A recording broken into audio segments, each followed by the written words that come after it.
What up, Montana? Welcome in. You know, if it's this song, I found my old long-lost brother. You've done a good solid in the community. I can't do the intro nearly like he used to be able to do it. Yes. Gotta love it. Nuanez now, ESPN Radio. But for today, for at least the first 30 minutes, it's Tutel Nuanez once again. I'm Colter Nuanez. We're coming to you live from the Northwest Motorsport Studio. My good friend Ryan Tutel is here to help us celebrate our 10th anniversary at ESPN Radio. You already know the month of February, stacked full. Wings, and more wings. The Desperado Sports Tavern and Grill, kind enough to help us celebrate our 10th anniversary here at ESPN Radio by giving you 10 wings every 10 minutes throughout each Wing It Wednesday for the month of February. Very cool of Brian and the boys down there at the Despo for helping us out, helping us celebrate in style, and even cooler for you because you get to win the best wings in the city of Missoula, not just once, but at least 6, sometimes as many as 10 times per show. It's kind of tough to get them all in. We'll be giving them away as often as we possibly can here throughout this show. Ryan and I are going to talk a little bit of nostalgia, a little bit of memories, and a little bit of Aaron Rodgers still being allergic to rings. We're also going to hear from Alex Eshelman, her illustrious return. She's been very, very busy, so she has not been able to swing by the last couple weeks, but she will be back in the saddle, our Montana State Minute, coming up at about 4:30. We also going to have a little bit of a conversation about the reordering of the coaching staff at Montana State. You go to the national championship game, as Montana State did in football this year, and that means some of your young coaches, they're going to get new gigs. That happened for Freddie Banks, the defensive coordinator, and Nate Potter, the tight ends coach, as well as Adam Philippi, the assistant defensive line coach. And they have the staff now refilled in. We heard from Willie Matt Garza last week. We also mentioned Tyler Walker. We'll talk a little bit more about him, the new tight ends coach. And then a guy who played with RG3 at Baylor, Robert Griffin III, for those keeping track at home. Nick John Baptiste, a guy who played in the NFL for a while as well. I hear he still looks like he could play in the NFL. Makes sense because he was only at Baylor about 6 years ago. But he's the new assistant defensive line coach there at Montana State. So we'll talk a little bit about that as well. Second hour was efforting. I teased this yesterday on the show, but sometimes, the world of college sports, it's hectic. It's hard to pin people down. Wanted to have Junior Adams on the show. He's a former Montana State wide receiver, currently the the co-offensive coordinator at the University of Oregon. He has had many Power 5 stops during his awesome coaching career, but his second assistant coach job after his first one at his alma mater at MSU came at Eastern Washington. He was the one that identified Cooper Kupp once upon a time. We'll hear from Junebug once upon a time, or at least somewhere down the road, but not today. Instead, we're going to do a little rapid-fire NFL conversation for our ESPN Roundtable, talking about the most interesting storylines throughout the National Football League now that the offseason's upon us. I mean, the Super Bowl was already 3 days ago. It's ancient history. We got to talk future speculation. Where's Aaron Rodgers going? Where's Jimmy Garoppolo going? Is Tom Brady actually retired? Who are some of the most interesting teams in the NFL? We'll talk all about that. And we also have some preps to talk about as well, because don't look now, but the Missoula Hellgate boys basketball team straight rolling. 10 out of 11 after beating number 1 ranked Helena Capital last night.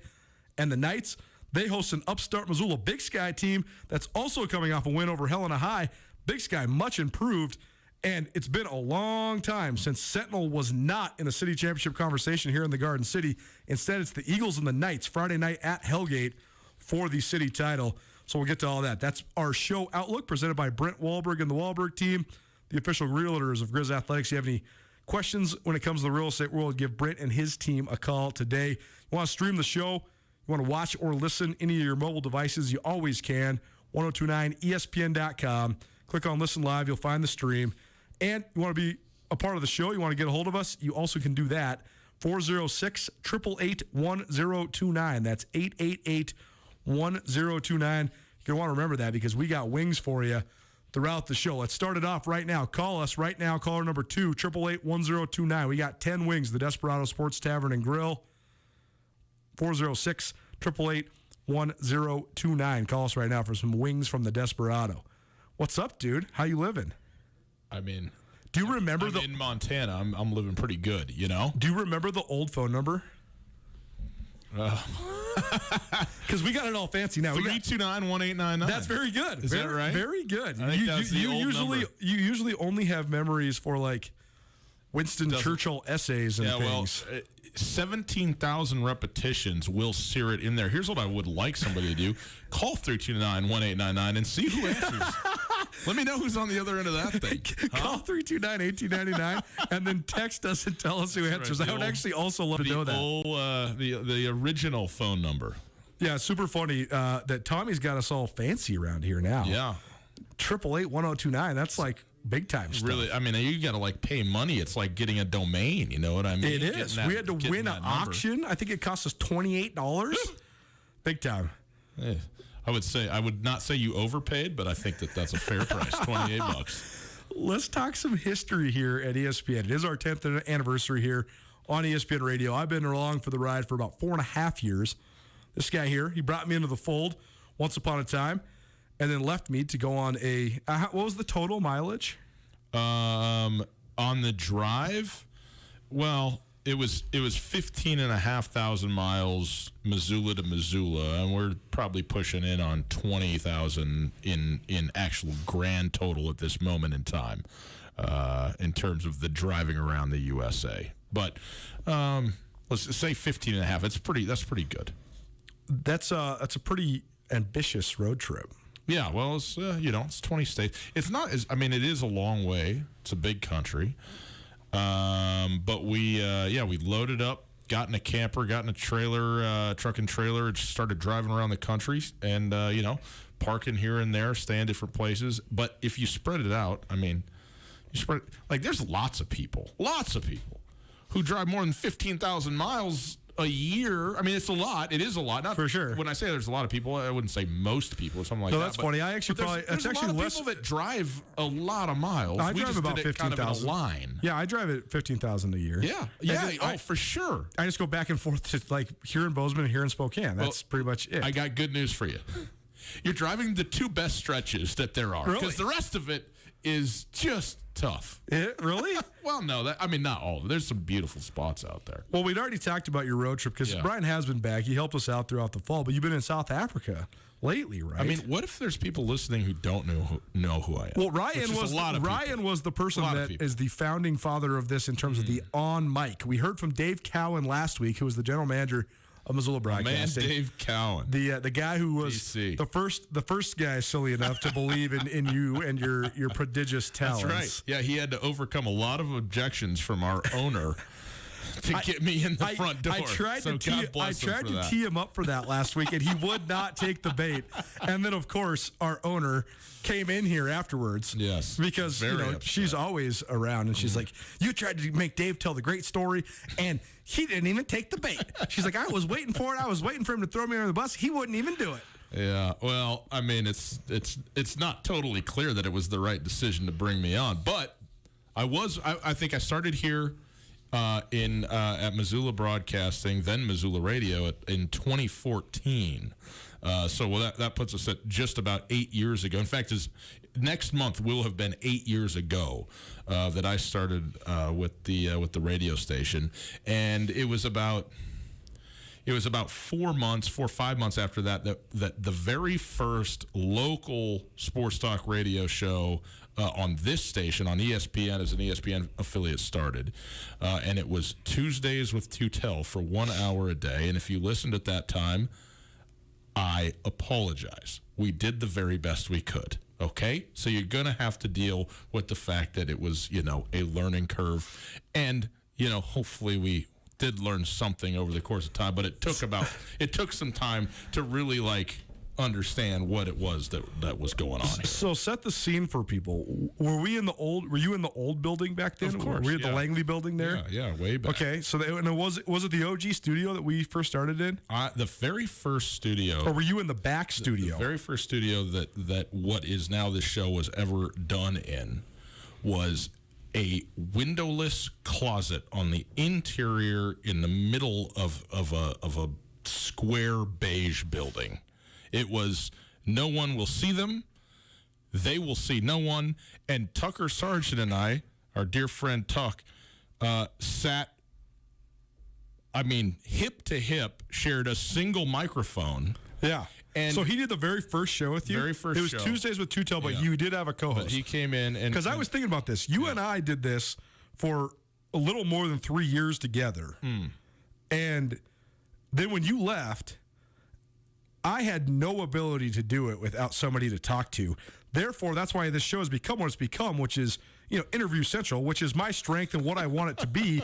But also, I mean, seriously, it took me a full 13 months to be able to be comfortable enough to just straight roll for 45 minutes by myself.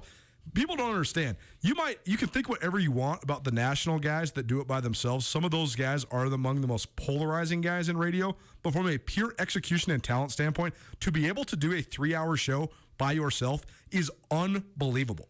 Yeah, it's it is a little harder than what it seems like from the outside, admittedly, and I got a few runs at the solo deal. In fact, quite a few, but primarily I've been fortunate enough to have a co-host the whole way through. There was quite a space between Tucker and yourself where I was kind of white knuckling it down the highway, so to speak, with the solo deal, but. It was a dream come true for me. I remember the very first show was terrifying, nerve-wracking, and I can say with unmitigated resolve, bad. It was just terrible. So but it's a starting Do you remember point. what you talked about? Oh gosh, no. I mean, heavens no. So here's the other thing is that I have so many contacts and so much journalism background that I can always pull something out that's applicable to the time and place, and then I can just do the who, what, when, where, why with them to get through the interview or whatever. Well, we try to make it more deep and applicable than that, but if you don't have a roadmap, you could get way out over your skis. Were you guys going local? Were you going pro? What were you doing? All of the above. I mean, it's only 1 hour. I mean, in retrospect, it's not that big a deal. But I remember spending fully 8 hours preparing for the 1 hour because I was, mortified and excited, but also, not really. I was out over my skis. So anyway, but we worked through that and so I kind of slowly worked into a rhythm. And then, at some point about 4 or 5 months later, it became an entity that management, ownership, et cetera, felt like, hey, we can make this into a true sort of revenue generating and community oriented, certainly, but something that is a benefit for the listenership. You know what I mean? It's not just it's not just an experiment at this anymore. It's something that we can really turn into something that is going to be a win-win, mutually beneficial all the way around, from the radio station to the sports community to the city of Missoula, and then ultimately to the state of Montana. And I hope that is something that did occur. And for the 7 years or so that I was on this show, I think had good growth, and I think did something that it didn't exist really, not in the way that we were doing it prior to that time. And so I'm proud that we were able to build it up to the point that it is, and that you've continued to carry it on the way that you have, and that people have a place to go to hear local stuff, local perspectives on national stuff. Cooper Kupp being the MVP is such a wild ride. I know that you have hammered this, very self-aggrandizing on your part, by the way. Lots of back patting by you to you. Hey, on the early identification. It's my first, last, and only. Hey, well, here's the thing. Like, a lot of stuff has to happen for Cooper Kupp to be the MVP of the Super Bowl. Okay, sure. Odell Beckham doesn't get hurt. I'll bet he isn't. Obviously, the Bengals pick up the 4th down. Who knows what happens? Maybe he isn't. The fact is, though, I find it hard. Now, you do this definitively because you do everything definitively, even when you shouldn't. Sure. But I take a very tepid line when it comes to projecting FCS talent to the next level. Yeah. And so I think, a guy like Troy Anderson. Yep. I mean, he might be the best, quote, football player, if you want to take it for everything that it is. I mean, when you talk about the positions and the quarterback, the running back, the linebacker, the whole thing, I mean, he might be the best certainly the best I've ever seen at the Big Sky Conference level, including Cooper Kupp. Yeah, for sure. No chance I'm going to sit here and go, well, this guy is a Pro Bowler in the NFL. Right. Do I think? I mean, he's going to be. I mean, will he? Barring injury and that kind of thing, there's no question that he is an NFL caliber player, and I think a starting NFL caliber player. But starting to project stuff out. But Cooper Kupp rolling out there, winning the Triple Crown, as Chris Collinsworth said, he thinks it's the Quadruple Crown if you take in the blocking aspect. He thinks he's basically the best blocking wide receiver in football, which is, it's not even underrated. It's just nobody appreciates it because no one understands schematically or also just identification-wise as you're watching as a fan. You don't see that. It's not even on screen very often. Right. So, but take all that into account and then everything that has to transpire for him to do what he did, and it's remarkable. Anyway, all that to say, Cooper Kupp's getting a lot of love nationally. Sure. But there's a lot of people in the Eastern Washington, Idaho Panhandle, Western Montana, Big Sky Conference areas that are like, you're a little late to the party because we've been here for a minute. And so this is the sort of place, the sort of entity that allows that to happen, that allows that conversation, the dialogue and so on. And that makes me happy. Like, I think that's really fun. I hope it's fun for people. It certainly has been fun for me over the years. And then you see a payoff or something like that, where who's the bearded guy out there winning wide receiver of the year, and there you go. He's been around for a while. Nuanez now ESPN Radio as well as SWX Montana Television. Ryan Tutel in studio. It's our 10th anniversary here at ESPN. This is part of our 10th anniversary celebration. We have 10 wings every 10 minutes, courtesy of the Desperado Sports Tavern and Grill.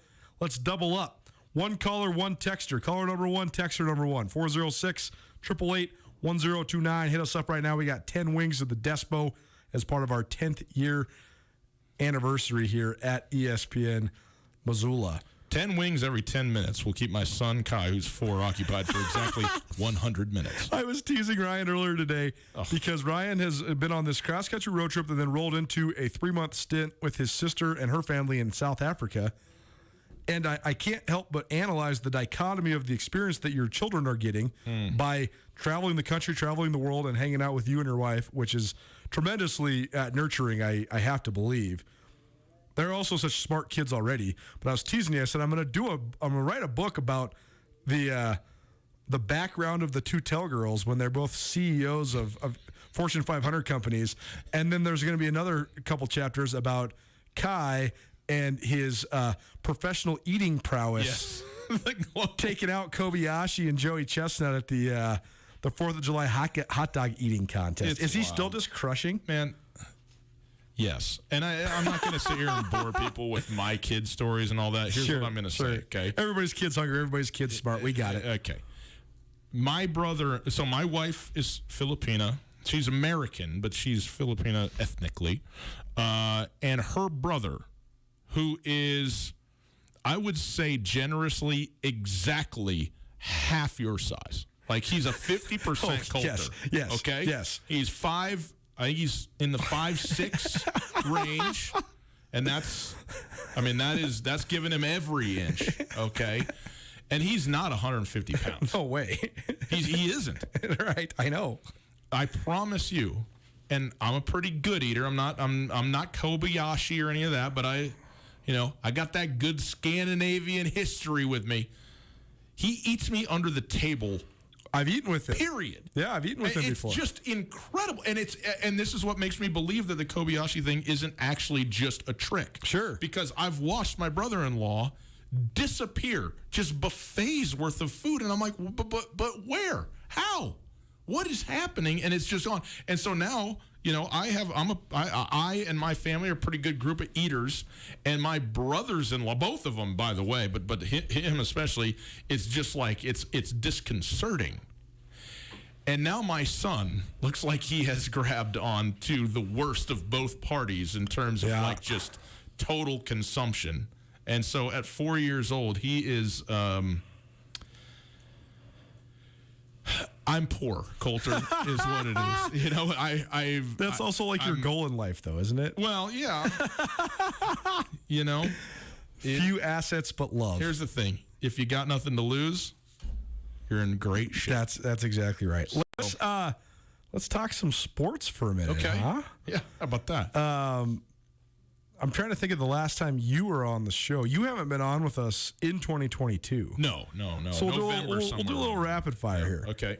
First of all, what did you think of the astounding run by Montana State to the FCS National Championship game? I thought it was amazing. Well, of course it was amazing. I'm very happy. Look, Montana State had a class come together, the seniors last year and then the seniors this year who went on that run, that you can't just it doesn't just happen. You know what I mean? And it's not just a Troy Anderson.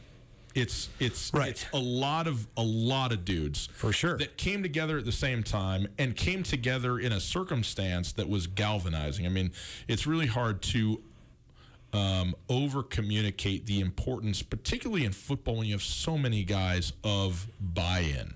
Sure. And it's a weird concept. Like when you really break it down, it's like, well, what does it actually mean? But I think it's something like demonstrating your care for each other through hard work. Yeah. You know, is basically what it comes down in a sports context, in a football context.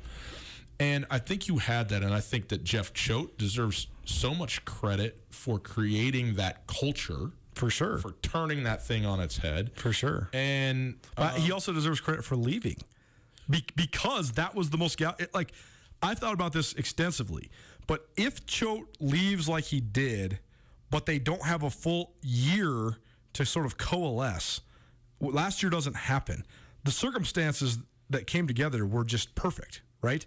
You have this veteran group, and they would have been very good if Choate had stayed, but I don't know if they would have won on the same run.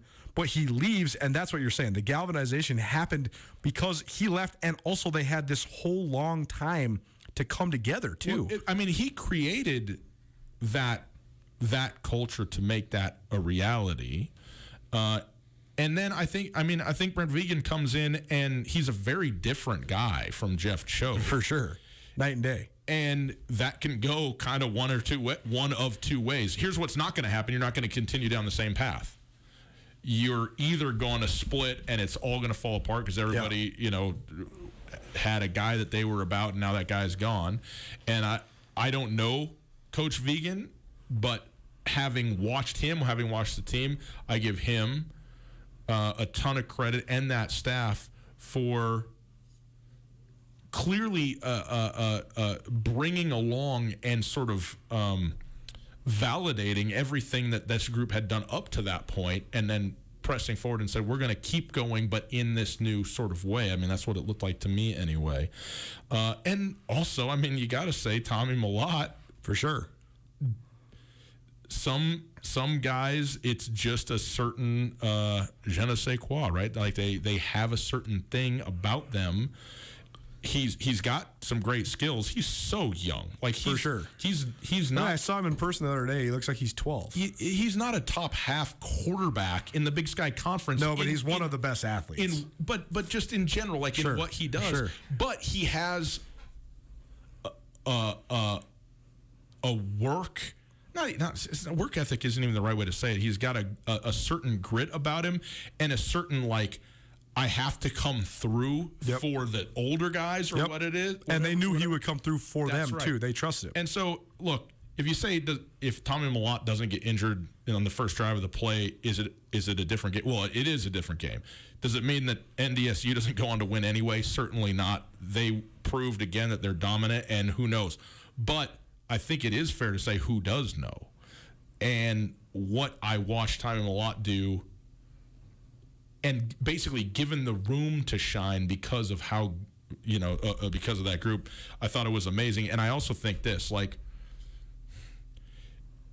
it would be borderline miraculous to be able to recruit a group that was able to blossom into what that group was the last couple of years for Montana State. For sure. You can give the best recruiter all the money in the world to go get everybody you can to go to Bozeman and play.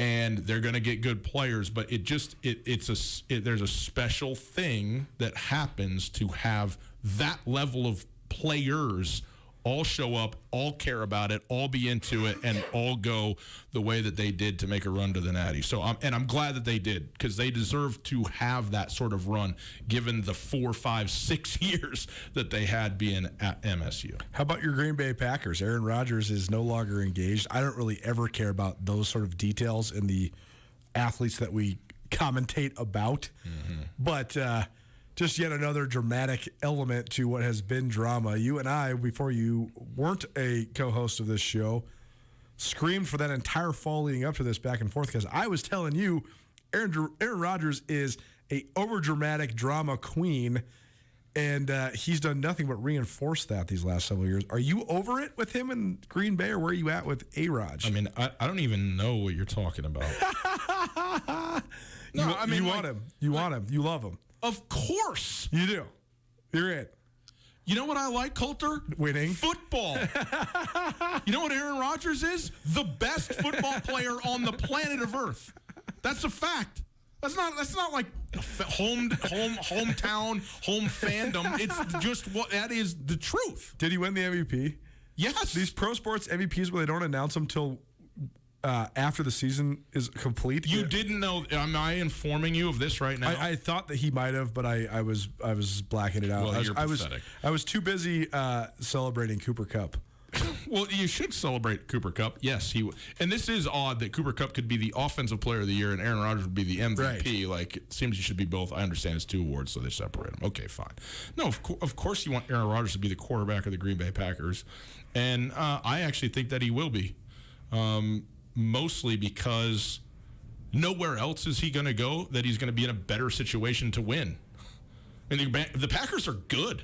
They're exactly right. They're really good. For all of his crying about, we don't use first-round draft picks on skill players, whatever. Well, okay, but the Packers also have one of the best offensive players in the league in Devontae Adams. They also have one of the best offensive lines in the league. Mm-hmm. So when healthy, sure, but they still have those guys. And one of the best running games taken as a tandem between Aaron Jones and AJ Dillon. So they offensively they're in a really good shape. Obviously, they need 11 new players on special teams. Right. Maybe 15. I don't know. Maybe we need 15 new people. But it's not all just about the special teams. I mean, that's glaring and it's easy. You go back and watch that game in the cold and everything. I'm not going to get into it. Point is that they are set to reload once again, and they have a situation, especially that in through the draft, they can fill holes in a way. Like, some teams have glaring weaknesses. Sure. Green Bay just has areas that they can improve and get better, and if they address those things, they're once again going to be in great shape to be a really good football team. Nuanez now, 10th anniversary of ESPN Radio. Ryan Tutel sitting with me, Coulter Nuanez, coming to you from the Northwest Motorsports Studio. You can always check out the largest inventory of trucks in the Pacific Northwest by visiting nwmsrocks.com. That's nwmsrocks.com. You want some wings? We got 10 wings every 10 minutes every Wednesday for the Desperado Sports Tavern and Grill. Call us right now, 406-888-1029. That's 888-1029. Call number 1. We got 10 wings for you from the Despo. I've been back in Missoula 36 hours, so I have not made it over there yet, but believe me, I'm on my way. That's good. Well, we'll just go ahead and be transparent here and say you're anointed as one of the winners for the day. Okay. So, no, this is news to me. You're a founding father of ESPN Radio, so we'll give you one of the gifts from the king. I did not need that to go, but I will take it. Well, I know we're up against it, but I don't care. It's Tutel and Nuanez, so that means we're going to for sure blow through the clock. I also know Tommy's at home sick, so I hope he's listening and raging, because I've been pretty good about the clock now. I actually have a real producer that screams in my ear and all this sort of stuff. But I have to ask you one more question. Yeah, of course. Is Tom Brady actually done? And if so, what the hell is Carolyn going to talk about? Because our good friend Carolyn, the Chicken Doesn't Know Sports, has made a full-on radio career out of making fun of Tom Brady's avocado toast and sweet potato chips. I guess she still could. It's just not going to be as visible. TMZ's not going to be is not going to be reporting on old TV12 as much. Man, do you think he watched the Super Bowl? Yes. You do? Tom Brady? Yes. I understand what you're doing here, where you're thinking, like, this sounds like a dumb question, but it's not. But I'm going to tell you, it is a dumb question. Okay? Yes, he watched the Super Bowl. You think so? Yes. Even if he was like in Saint-Tropez and it was like 1 in the morning? No, there's no. My mother is 72. She's in Vanderbilt Park, South Africa, 3 a.m. And she watched screaming at the TV between two teams she could give a rip about. Watching the Super Bowl. She really stayed up till 3, or she woke up at 3? No, she woke. No. The game actually kicked off at 1, so she was up. I have this documented. She was up till 4:30. Stayed up straight all night through watching the Super Bowl. Wow. So yes, Tom Brady watched the Super Bowl. 101 million people watched the Super Bowl, and he was one of them. Is Tom Brady going to play again? I think it's a coin flip. You do? Yeah. I think. Does he matriculate his way to San Francisco? I don't know, man. I don't either. I'm not going to sit here and do that, but I do think this, like, the team that he had in Tampa Bay is done for. Like, they had a bunch of expiring contracts, no cap space. So there's a bunch of guys that they're losing off of that team. But I don't know, man. Like, this is not the right time for this sort of, like, conversation. But when he's invested in two things very deeply, very, like, he cares about his family, his wife. Clearly, like, he's spent a lot of time, as a father trying to do that thing, and he's obviously utterly and totally invested in football. And, like, at some point, you literally can't do both. Right. And I'm not here to make any, like, judgment call about it, but I think he understands that, like, he needs to make a choice to some extent. I'm not saying that. I'm not speaking about anything about his personal life or that there's anything going on there. I just think that you understand that, like, at some point that you got to make that call, and he's gonna suffer one way or another.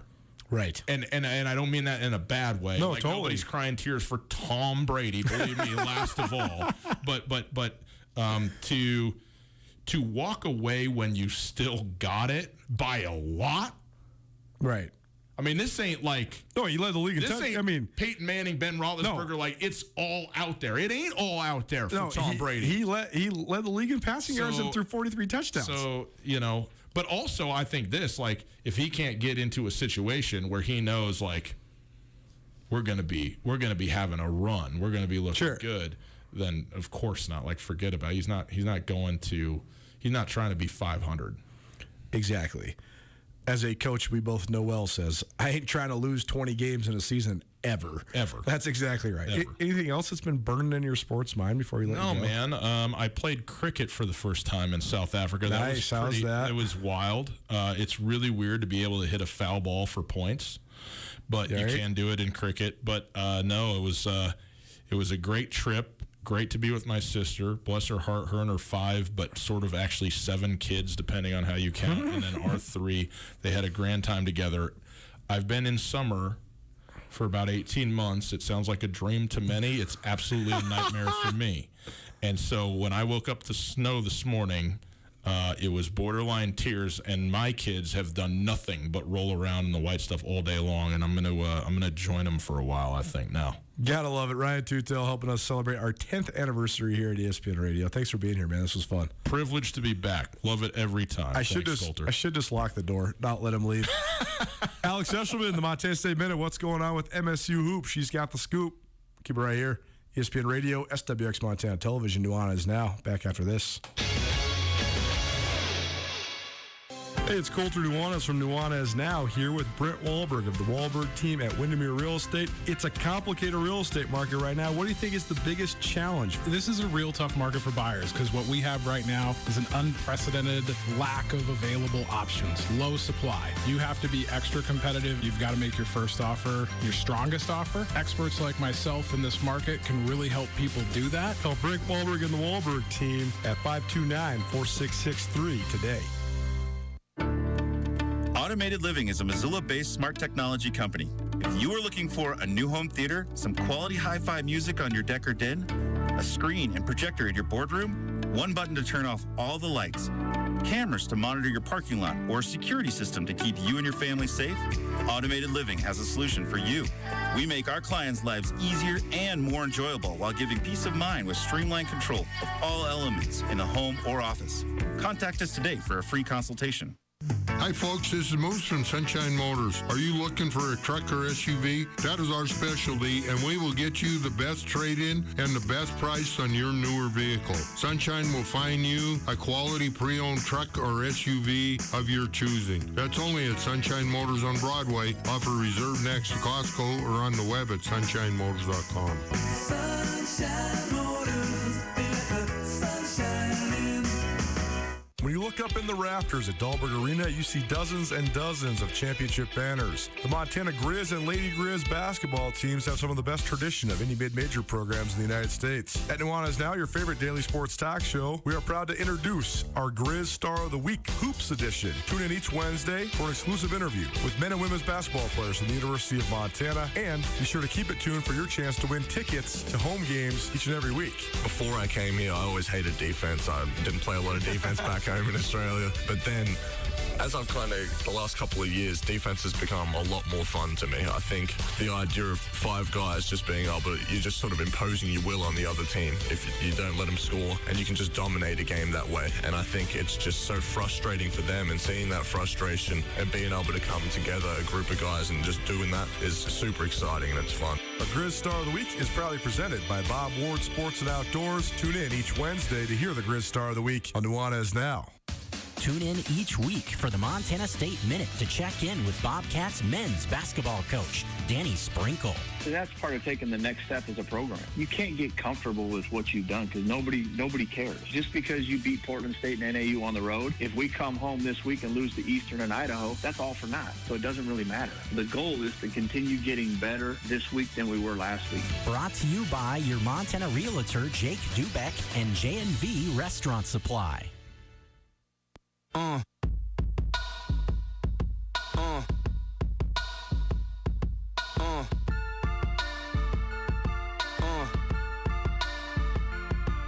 Good morning. Good morning. Good morning. Good morning. Man, I shouldn't have let him leave. He left his cell phone in here, though, so maybe we just won't let him leave. Welcome back. It's Nuanez Now, ESPN Radio, as well as SWX Montana Television. I'm Colter Nuanez. I'm coming to you from the Northwest Motorsport Studio.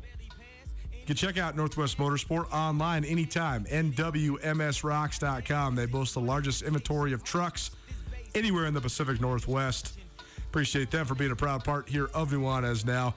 Ryan Tutel kicked off the show as part of our 10th anniversary celebration.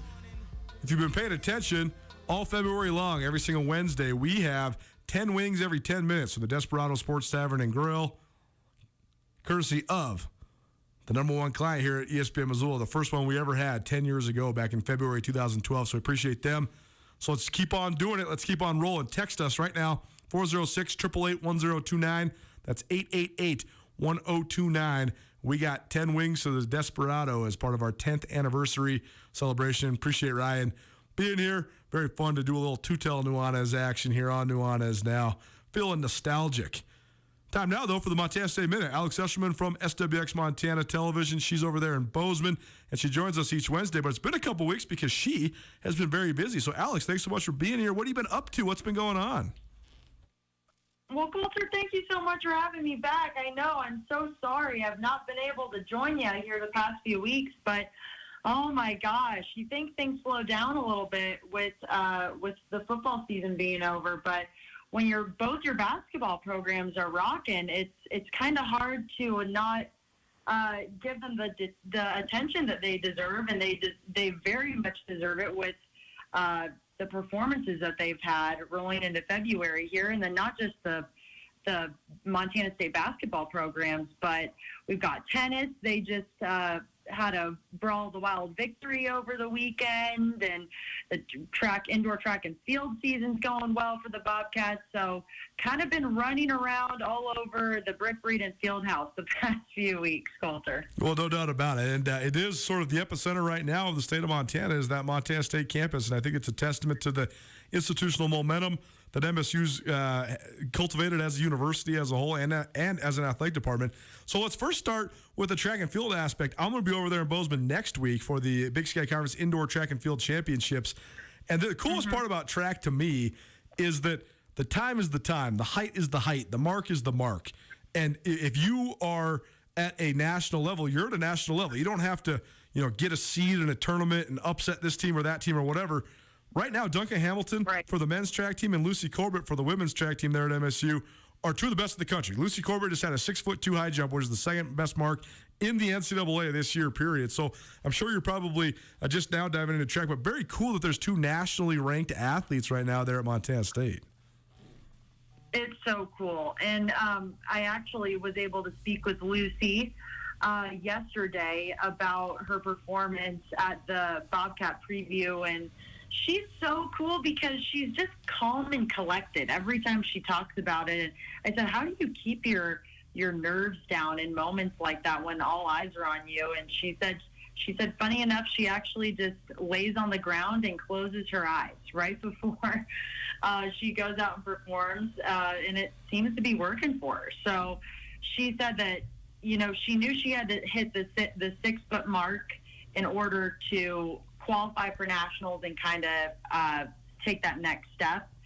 And she said, I don't know, something was just working for me that day. So cool to see her succeed. And not just her, but there were 5 record breakers in that preview meet this past week at the Brick Breeden Fieldhouse, Coulter. So really cool to see the success that program's having this year.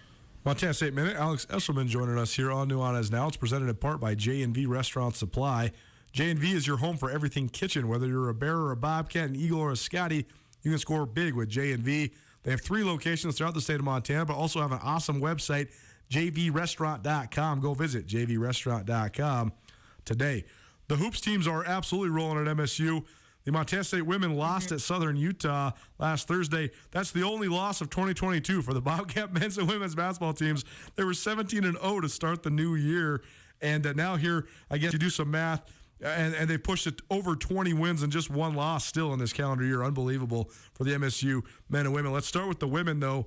What have you liked about their performances? Because it seems like they're figuring out a lot of different ways to win. They have this pivotal centerpiece in Darian White, but it seems like there's a ton of different players that are stepping up.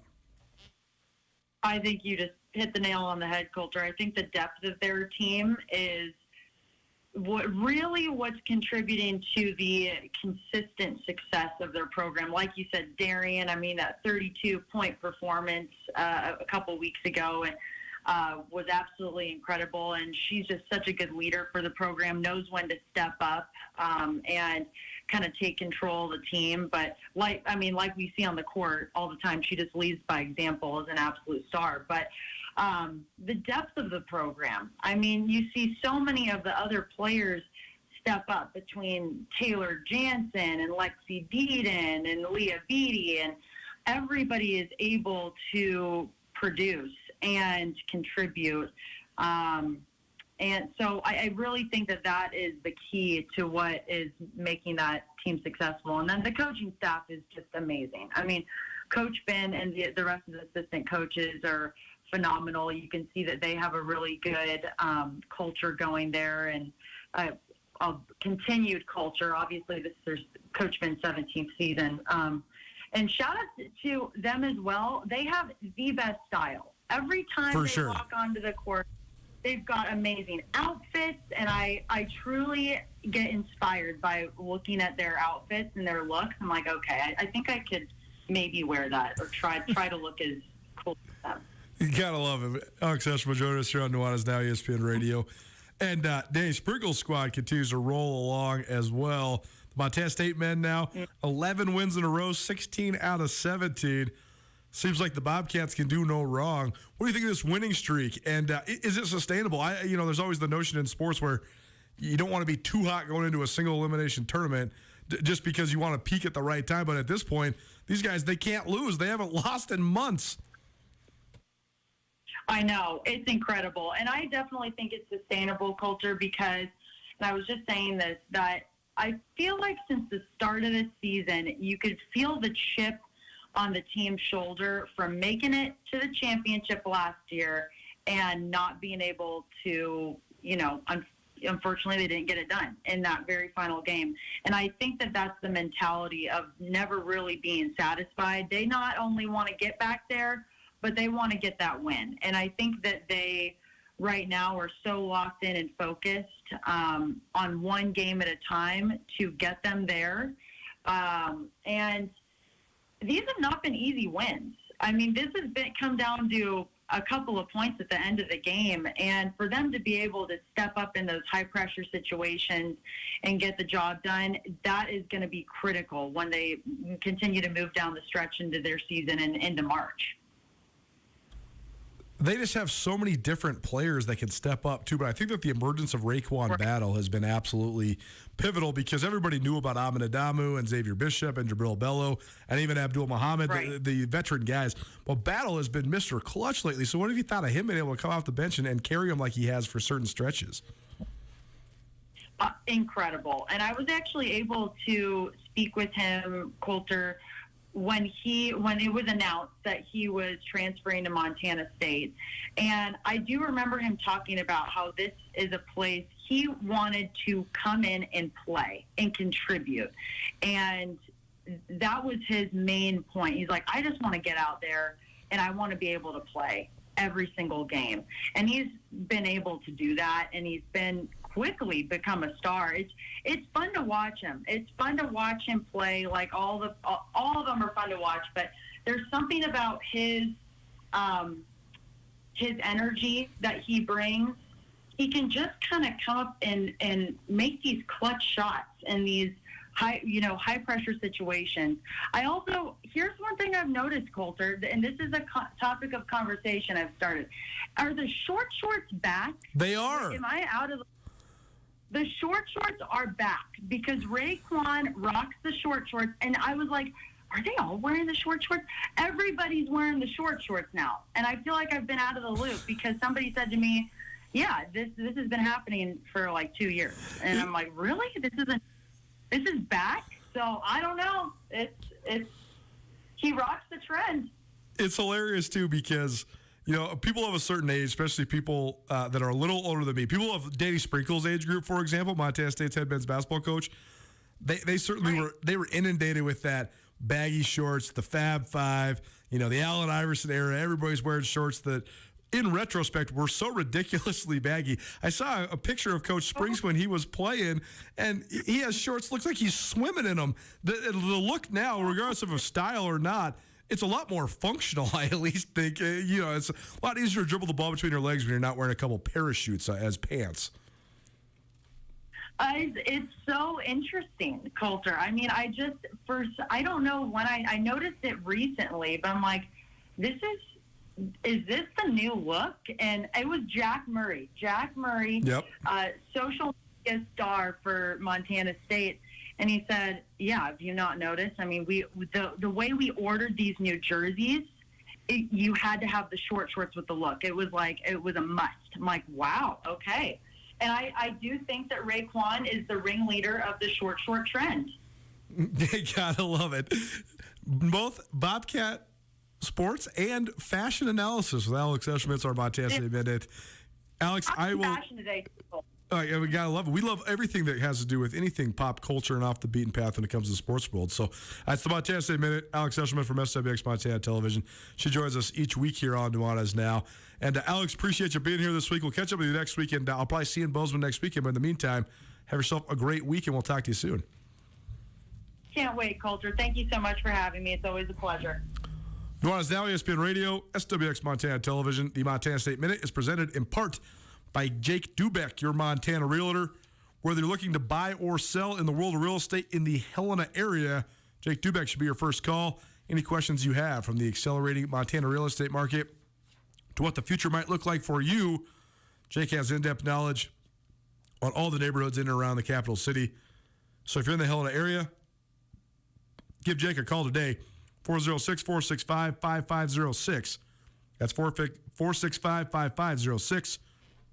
Jake Dubeck, your Montana realtor and proud sponsor of the Montana State Minute.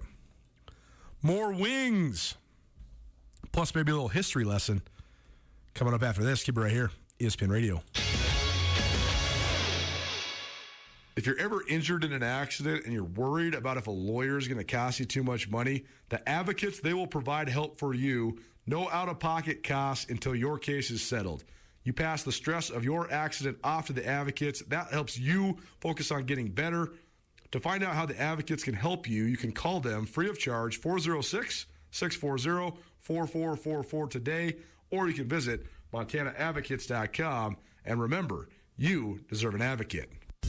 Hey Missoula, it's Zach. And Case. From Grizz Club Hockey. We just wanted to say thank you to Pepsi Cola of Missoula for supporting and sponsoring Grizz Hockey. And they have generously donated Defiance Fuel and Gatorade to our team to help keep our performance on the ice in top shape. Defiance Fuel is reverse-engineered water that is structured to maximize hydration for athletes at all levels. It really gives us what we need during our games, plus it helps with recovery. Grizz Club Hockey is grateful for sponsors like Pepsi Cola of Missoula. For a complete Grizz Hockey schedule and ticket information, please visit grizzhockey.com.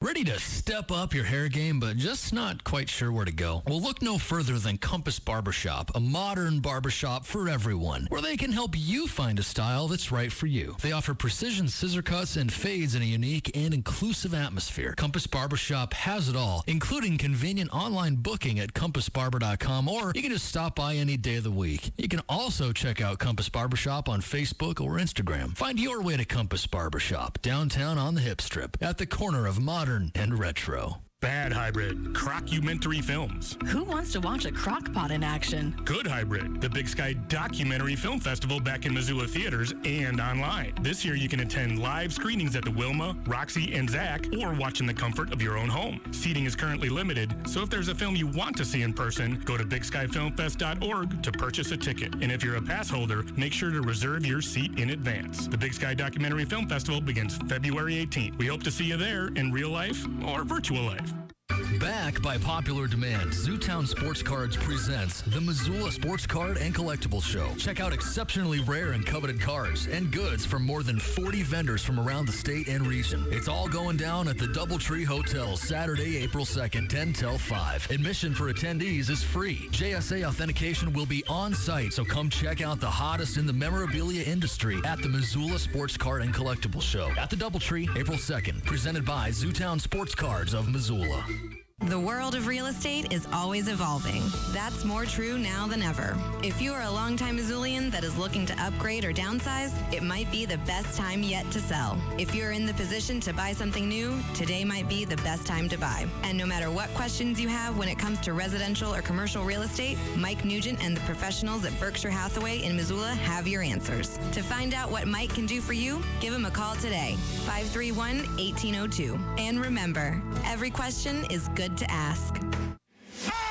It's Nuanez now on 102.9 ESPN Missoula. Watch the show statewide on SWX Montana Television.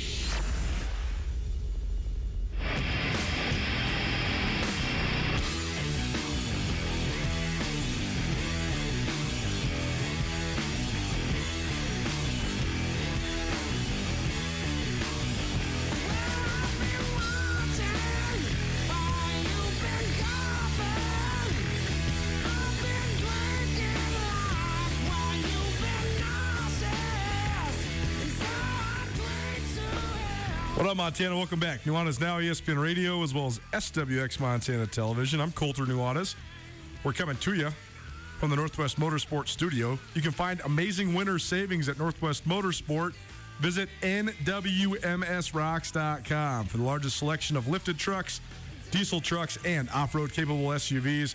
Take back control of the road with a new rig from Northwest Motorsport. Our 10th anniversary celebration here at ESPN Radio marches on every Wednesday for the month of February. We have 10 wings every 10 minutes, courtesy of the Desperado Sports Tavern and Grill. So let's do it one more time. Call us right now. Caller number 2, 406-888-1029. It's a Wing It Wednesday, 10th anniversary style, 10 wings every 10 minutes. 406-888-1029. Call us right now. Caller number 2. We got 10 wings for you from the Desperado Sports Tavern and Grill. I was just thinking this as I was actually just putting this on Twitter. At Montana State, for the football program, they had a lot of success this last year, and success breeds success. It also usually breeds coaching turnover. It's just kind of the nature of the way that it goes. You have young coaches who coach a successful team, and a lot of times they move on, get elevated opportunities. That's exactly what happened for the Bobcat football team. Freddie Banks, Colorado, is hired at Colorado State. He's the former defensive coordinator. He's taken Adam Philippi with him. Adam was the assistant defensive line coach. So those two guys out. And Nate Potter, the tight ends coach, who's a Boise State alum, former NFL offensive lineman, he went back to his alma mater of Boise State. And so Tyler Walker, who was the director of recruiting there at MSU, he is now the tight ends coach there at Montana State. And then the final spot, Adam Philippi's spot, was filled in by Nick John Baptiste, who was a defensive lineman at Baylor and then played in the NFL for a handful of years. And not really a lot of analysis about this other than, well, of course, we mentioned last week, Willie Matt Garza, who's had a lot of stops in his college coaching career. He is the new defensive coordinator there at MSU. But Jean Baptiste,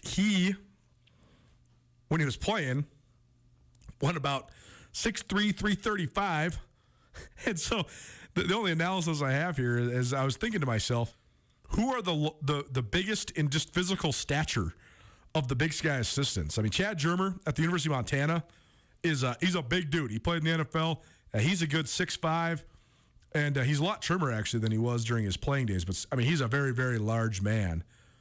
And Luther Ellis, who was at Idaho, who played in the NFL for like 13 years. He's an all-pro defensive lineman for the Detroit Lions. He is not at Idaho anymore. He actually went to Utah because he finally ran out of sons to be studs for the Vandals. And so he's going back to his alma mater, particularly after the dismissal of Paul Petrino. That one makes sense. But Luther Ellis was kind of the guy that had that standing reputation as the biggest. You know, the guy's like, ooh, that dude was probably a great player back in his day. Luther Ellis was probably that guy. You have to think that Jean Baptiste is probably Nick John Baptiste at Montana State. He's got to be. He's probably up there for sure. There's probably some other ones that I'm sort of glossing over. Roger Cooper, former defensive coordinator at Idaho State. I mean, he was the Big Sky defensive MVP as a linebacker during his time at Montana State as a player. And I'm sure Ed McCaffrey probably has somebody that played at a high level of football on his staff in Northern Colorado. And so I don't really have the whole Rolodex of Big Sky Conference assistant coaches right at my disposal or within my brain. But you'd have to think that a guy that was a D tackle in the NFL like Jean Baptiste was probably up there when it comes to largest physical statures among assistant Big Sky Conference football coaches. That sounds like a fun summer feature. Maybe we'll put that together. SkylineSportsMT.com. If you've been following along, we're giving you some brief history lessons here because I have this wonderful book, The 100 Greatest Sports Heroes by Mac Davis. And it's a compilation of some of the opinions of some of the top sports writers in the country circa 1954. That's when this book came out. So we've been going through just a couple a day just to sort of highlight and remember. And I find it very interesting that some are no-brainers. You definitely heard of them. You knew of these people. And others completely new. So the two I have to share with you today, these are all just in alphabetical order. So if you notice that we're just going alphabetically, that's why. We're to the C's now, basically. The two I'll highlight today. First, Florence Chadwick. Her nickname, the Queen of the World's Waterways. She decided that she was going to be the first woman to swim the English Channel. And she did so on August 8th of 1950. Unbelievable. Took her 13 hours and 20 minutes. 13 hours and 20 minutes later, the book reads, Florence Chadwick emerged from the icy waters and stepped onto English soil. She'd covered the grueling 19 miles in a time that smashed a 25-year-old world record, and she became instantly famous. Unreal. Very cool for her. The other one that I'll highlight, and pertinent timing as well, because Andrew Houghton, our producer, and I, we live together as well. And during one of our late night conversations, we were just talking baseball. We're talking about some of the greatest baseball players of all time. And that made me fall down the Babe Ruth rabbit hole. But I was also reignited in my fascination with Ty Cobb. The first big, meaty, quote-unquote, adult biography I ever read was about Ty Cobb. I think I was in second or third grade. It was one of the first big books that I had tackled. And it was this documentary, not documentary, I'm obsessed with documentaries now. It was a biography all about Ty Cobb. Well, he's our other athlete I'll share with you today. And if you don't know, you should. I know there's all sorts of different arguments when it comes to this and that and the generations and whatever. Could this guy play today? Could that guy play tomorrow? Whatever. There's just no way you could ever convince me that the Georgia Peach, Ty Cobb, couldn't play in every era. I think that his stats are otherworldly. I mean, they're incomparable, honestly. I'm looking at this book. This dude played 24 big league seasons. He played in 3,033 games. I believe that is still, to this day, almost 100 years later, the most games played by a major league player. I also believe his at-bats record of 11,429 stands.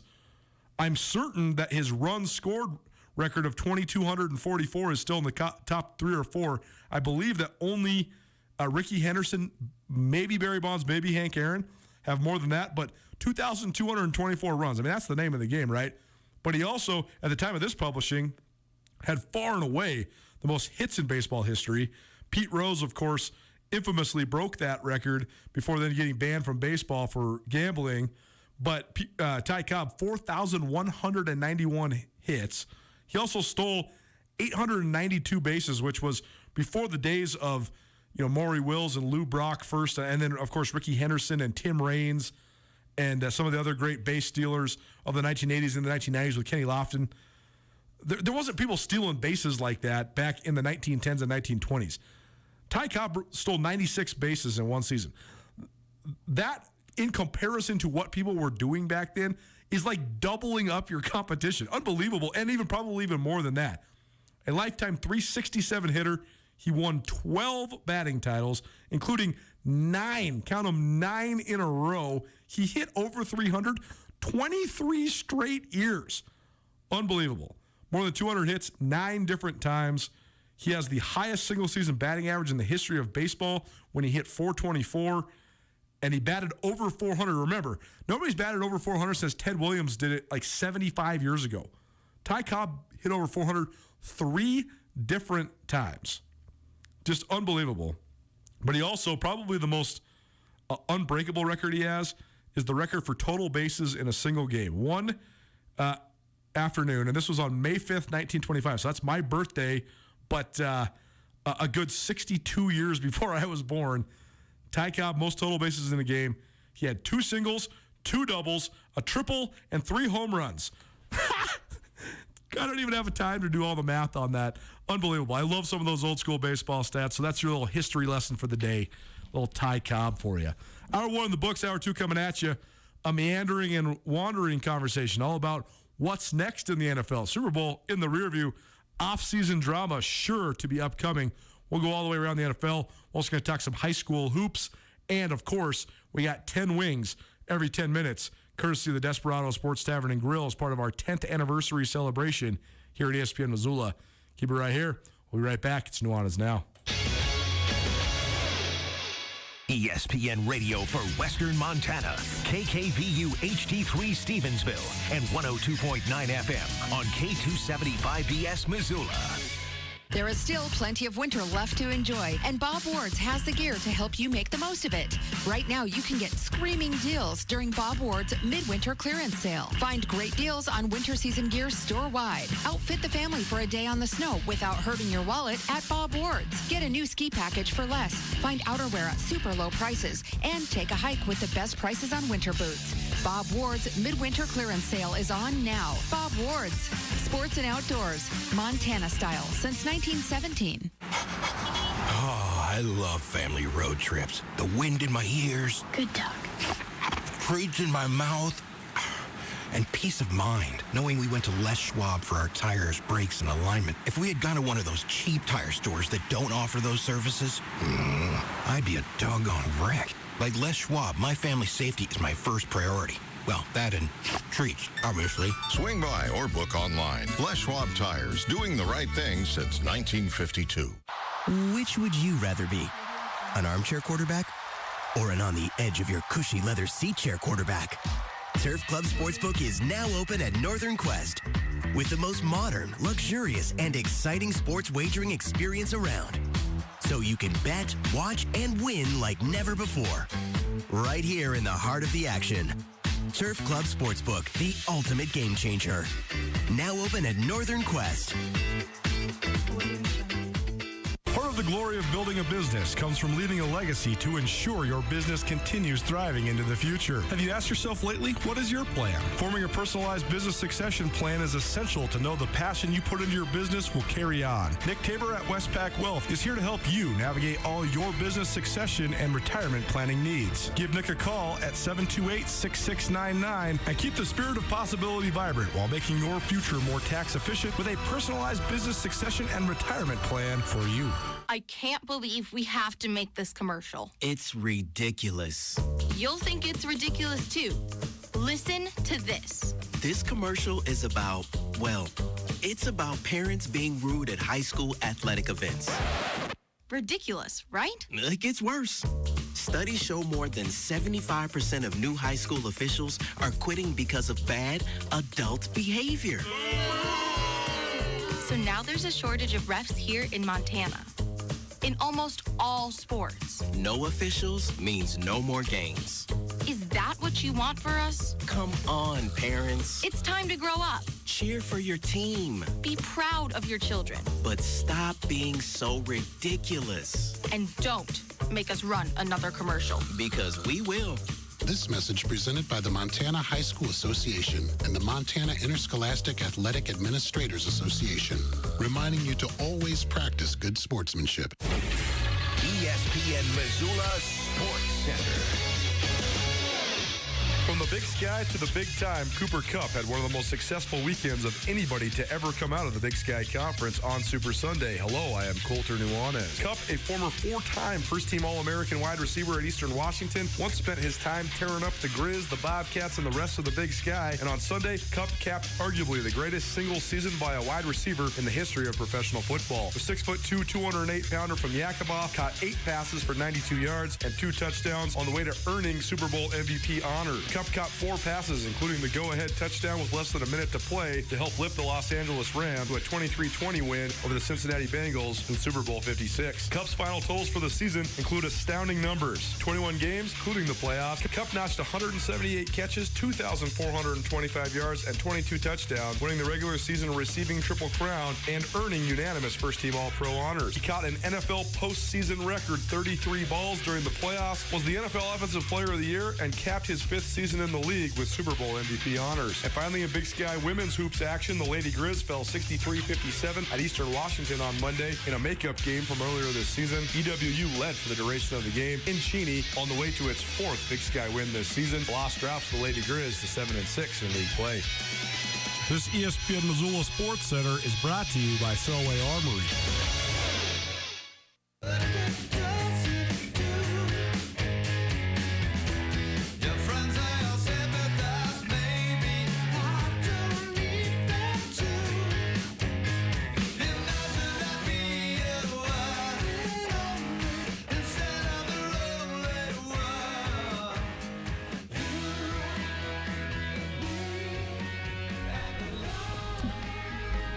If anybody is out there listening from Logjam, the excellent music promotion company that brings a lot of the awesome live music to Missoula.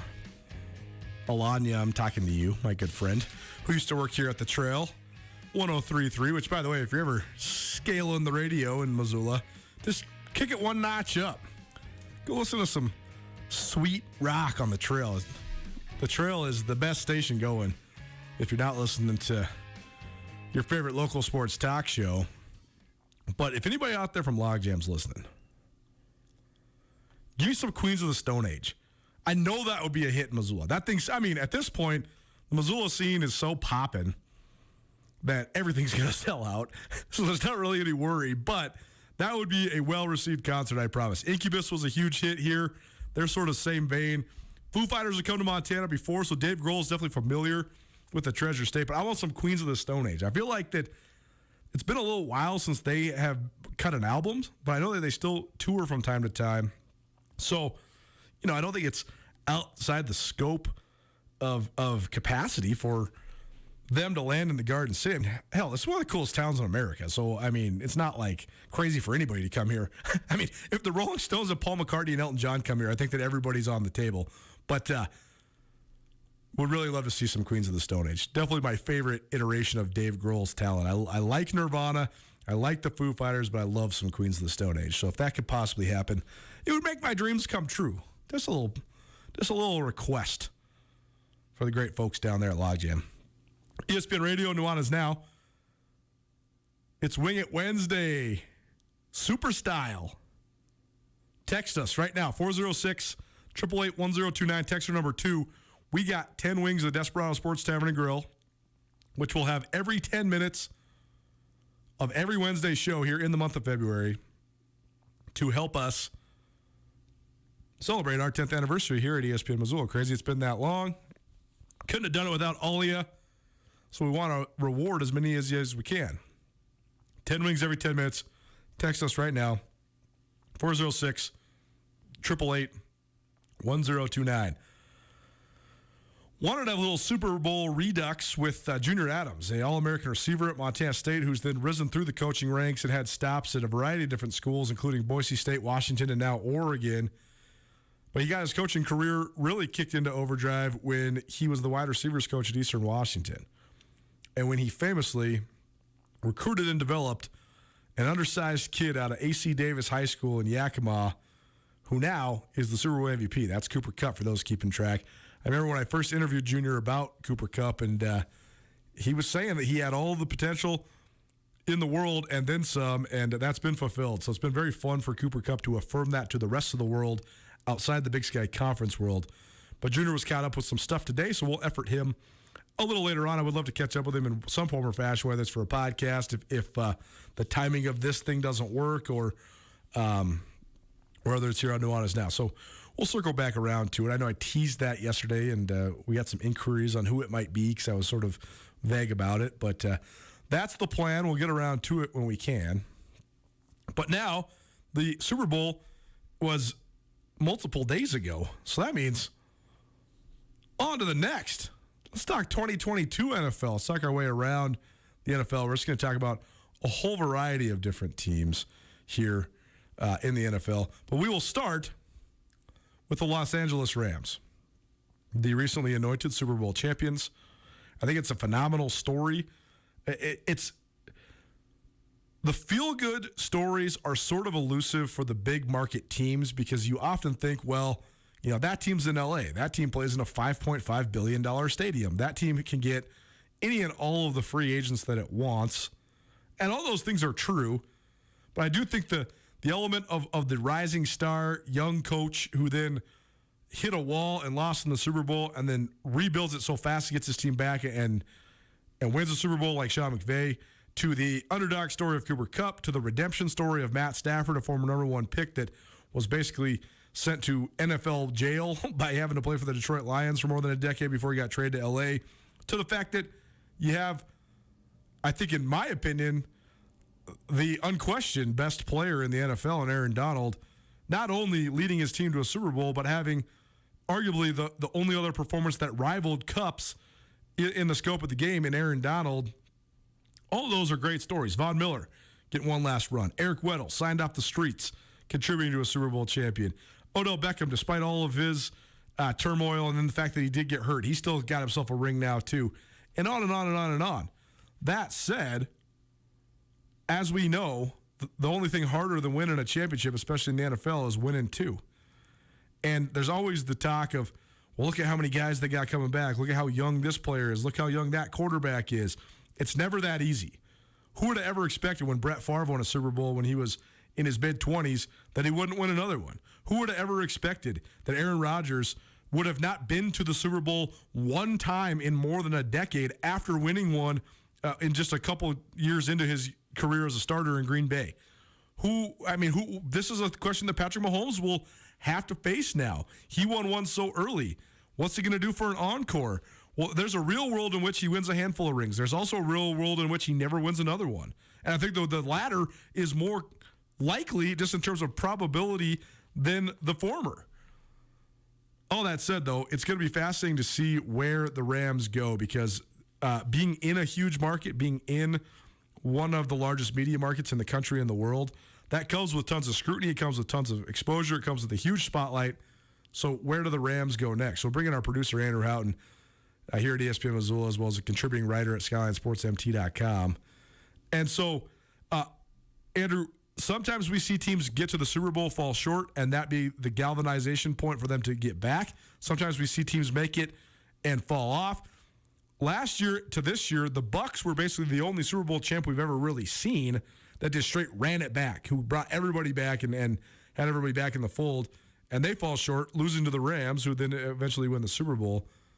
But what do you think of just the dynamic, especially because this team's going to be so scrutinized, right? They're going to have such a huge spotlight on them being in L.A. So where are we at with the Rams?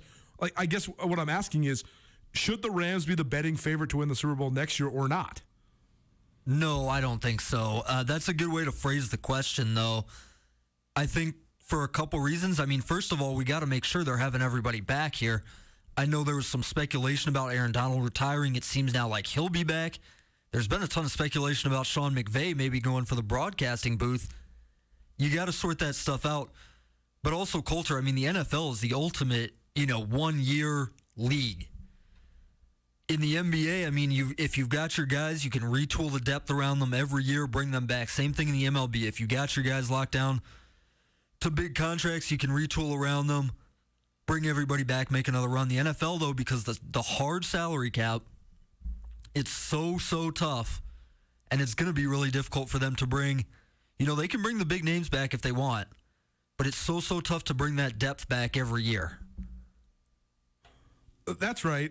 And so much of it is just contract status and how much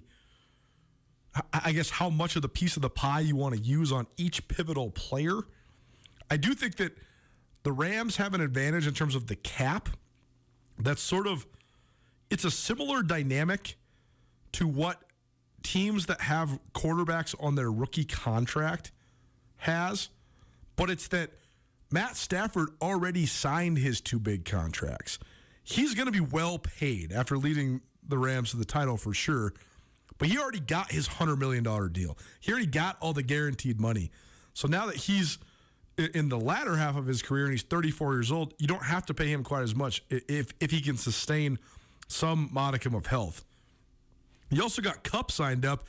I mean, the thing is, Cooper Kupp had a tremendous year before he got hurt, and he had a 1,000-yard season. He had 10 touchdowns.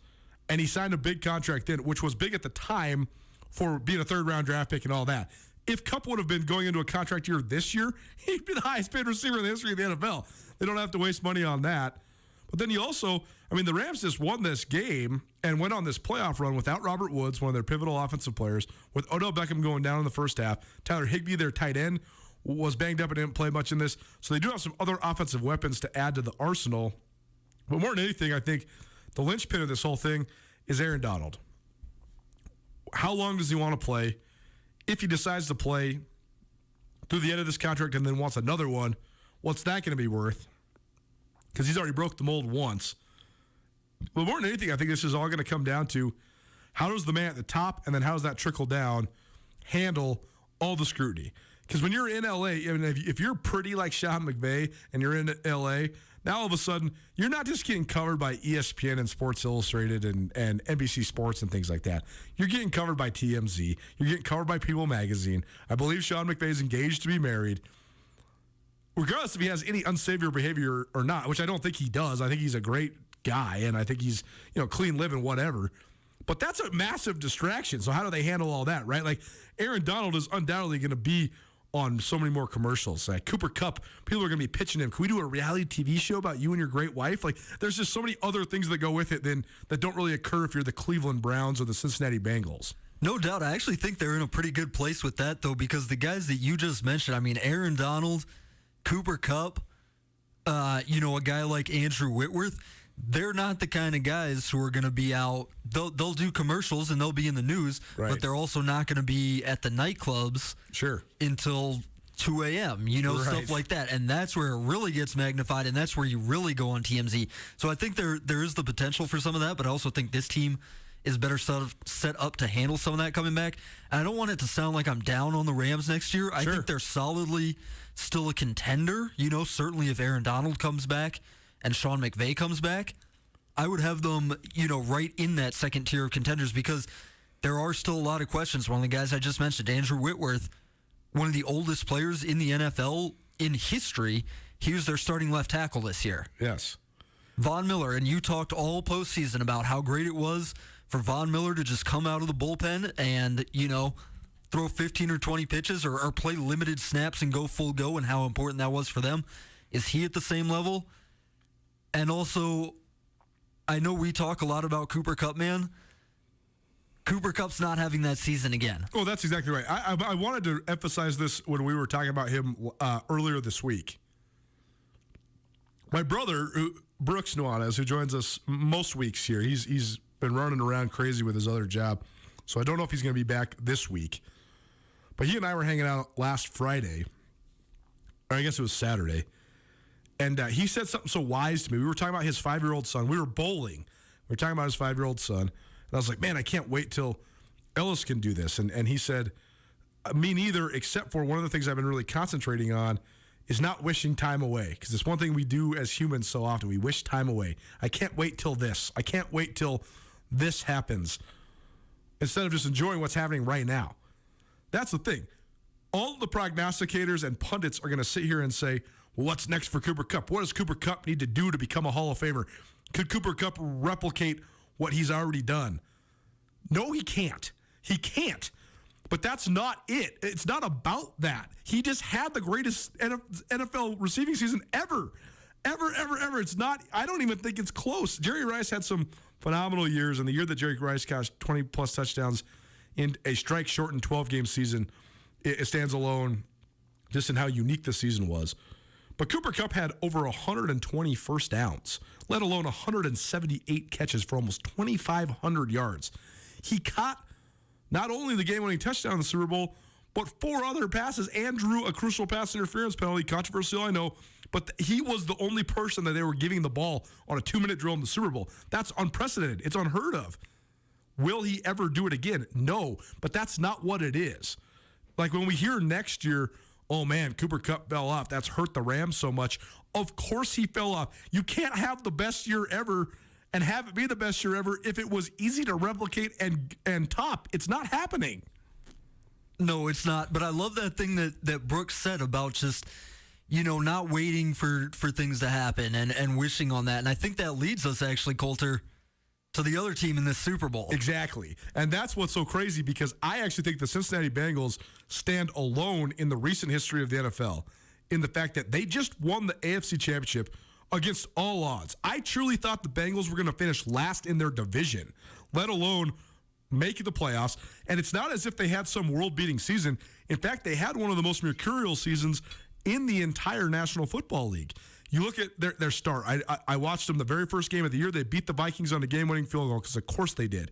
Then they lay a stinker against the Bears and lose. They trounced the Steelers, but that's before we knew the Steelers were bad. They had to hit a game-winning field goal against the Jags when we knew the Jags were bad. They lost on a game-winning field goal to the Packers. They blow out Detroit, and then they get rolling for a minute. They smack the Ravens, one of the most surprising early season wins in the NFL. Well, then the next week they turn around and they lose to the New York Jets. And then the following week, they get destroyed by a Browns team that finished under 500. And so it was just up and down, up and down. A 3.5 touchdown loss to the Chargers, losing by a field goal to the Niners, squeaking out a win over the Broncos. And they didn't. And then they lost the regular season finale to the Browns and needed help to even get in the playoffs. But then they go and they beat the Raiders, who are still tired after their 4-day-long game on Sunday Night Football. And then they get to the number 1 seed, the Titans. They knock them out. Then they do the most unlikely thing, and they win at Arrowhead. That's all to say, though, they caught lightning in a bottle and rode one of the great hot streaks the NFL has seen. Yet, if you were doing like an NFL power rankings before the playoff run, the Bengals were like a fringe top 10 team, and they won the AFC. That, I think, though, actually is so beneficial for them because the Bengals, it's not who are we going to keep and how are we going to build it around them. They know what they got because their core of offensive guys are so young, and they know exactly what they need to fix, too. They're the first team ever to go to the Super Bowl that has a terrible offensive line. They're god-awful on the offensive line. They gave up 7 sacks on Sunday. So I actually think that they have a chance to improve tremendously, but I think even if they do improve tremendously, they're still not the favorite in the AFC, even though they're the defending AFC champions. No doubt, and that always falls into the fallacy, Coulter. Progression is not always linear. You don't always see these young teams improve. They don't always get better year to year. There are things that happen. I mean, development goes backwards or somebody gets hurt. That's why teams like the Bengals that are in the place that they are so fascinating to me. I've been trying to think of recent examples. Something like the best one that I've seen recently, the Phoenix Suns this year. I think you would argue that they were a little bit ahead of schedule. Yes. Making it to the finals last year, and I don't think if you'd asked anybody before the playoffs last year if the Suns were going to be in the finals, I don't think anybody would have said that. They made it, lost, supposed to improve, and they actually have, but that's rarer than you think. ESPN Roundtable. We do this during the 5 o'clock hour each Wednesday, as well as during the noon hour. You can hear it again each Thursday here on ESPN Radio. Listen to Nuanez now. The ESPN Roundtable presented by Paradise Falls. Down at Paradise Falls today, it was a great time. Always seeing all the folks down there. But Paradise Falls, they got it all going on. They're like your one-stop shop for everything. They got breakfast, lunch, and dinner. It's a great place for you and your family. It's a great place for you and your friends. It's a great place for breakfast, lunch, or dinner. Great place to go have some cocktails after work. Place your sports bets. All the above. Paradise Falls, your go-to spot on the south side of Missoula. 3621 Brook Street, Paradise Falls, Missoula's coolest hotspot. All right, so we agree that the dynamic is pretty consistent. Making the Super Bowl means that it's very unlikely you're going to make the Super Bowl again. That's sort of a tried and true formula in the NFL. Even the Patriots, who were the dynasty of the 21st century, they made it to back-to-back Super Bowls several times, but they only ever went back-to-back once, and we haven't seen 3 Super Bowl championships in a row ever, right? I don't think a team has ever won 3 in a row, and I think there's only been 7 teams that ever even repeated, and you're talking about the Steelers twice in the 70s, the Niners in the 80s, the Cowboys in the early 90s. The Patriots only did it once, even though they won, count them up, 5 Super Bowl titles with Tom Brady? So it's very, very hard to have it. Usually the common thread, even if you have these great cores, is like what the Niners have had going on. You make it, and then you have a down year, and then you're competitive again, and you start pushing for it again. The Rams are actually kind of a good example of that as well. And I text in from a loyal listener referencing Dan Marino, and Marty Borneweg and I talked about this earlier as well. You know, you make it year 2 if you're Marino, and then everybody's talking about you as the golden boy, and then all of a sudden you're the golden man, and then all of a sudden you're the old man, and then all of a sudden you're one of the most decorated individual quarterbacks in the history of the league, yet you haven't made it back to the Super Bowl ever. So sometimes the pressure weighs upon you. But the question then is, if you were handicapping this thing, who do you think the betting favorites should be next year in both the AFC and the NFC? I have a couple teams I think are in the mix, but what do you think? Well, I think the Kansas City Chiefs are certainly going to be up there again, as they're going to be every year until we see Patrick Mahomes' level slip a little bit. I think right up with them, though, are going to be the Buffalo Bills, and those teams are going to be linked. The Bills are my AFC favorite for sure. I think it's going to be those two in the AFC, and then maybe a tier below them, a team like the Tennessee Titans. team like the Patriots, maybe. I know the Patriots had a good year, and then some of those AFC North teams. NFC's a little tougher because of the Aaron Rodgers situation in Green Bay. Which I think it's so classic that Ryan Tutel, our former co-host, who's the biggest Packer fan I know besides our wonderful owner here at Missoula Broadcasting Company, our owner, who's from Wisconsin, wants nothing more than Aaron Rodgers to be out in Green Bay. Ryan truly thinks that Aaron Rodgers is great and wants him to stay in Green Bay forever. I think it's so funny that there's that polarization for Packers fans. But you're right. If Aaron Rodgers is in Green Bay's in the mix for sure.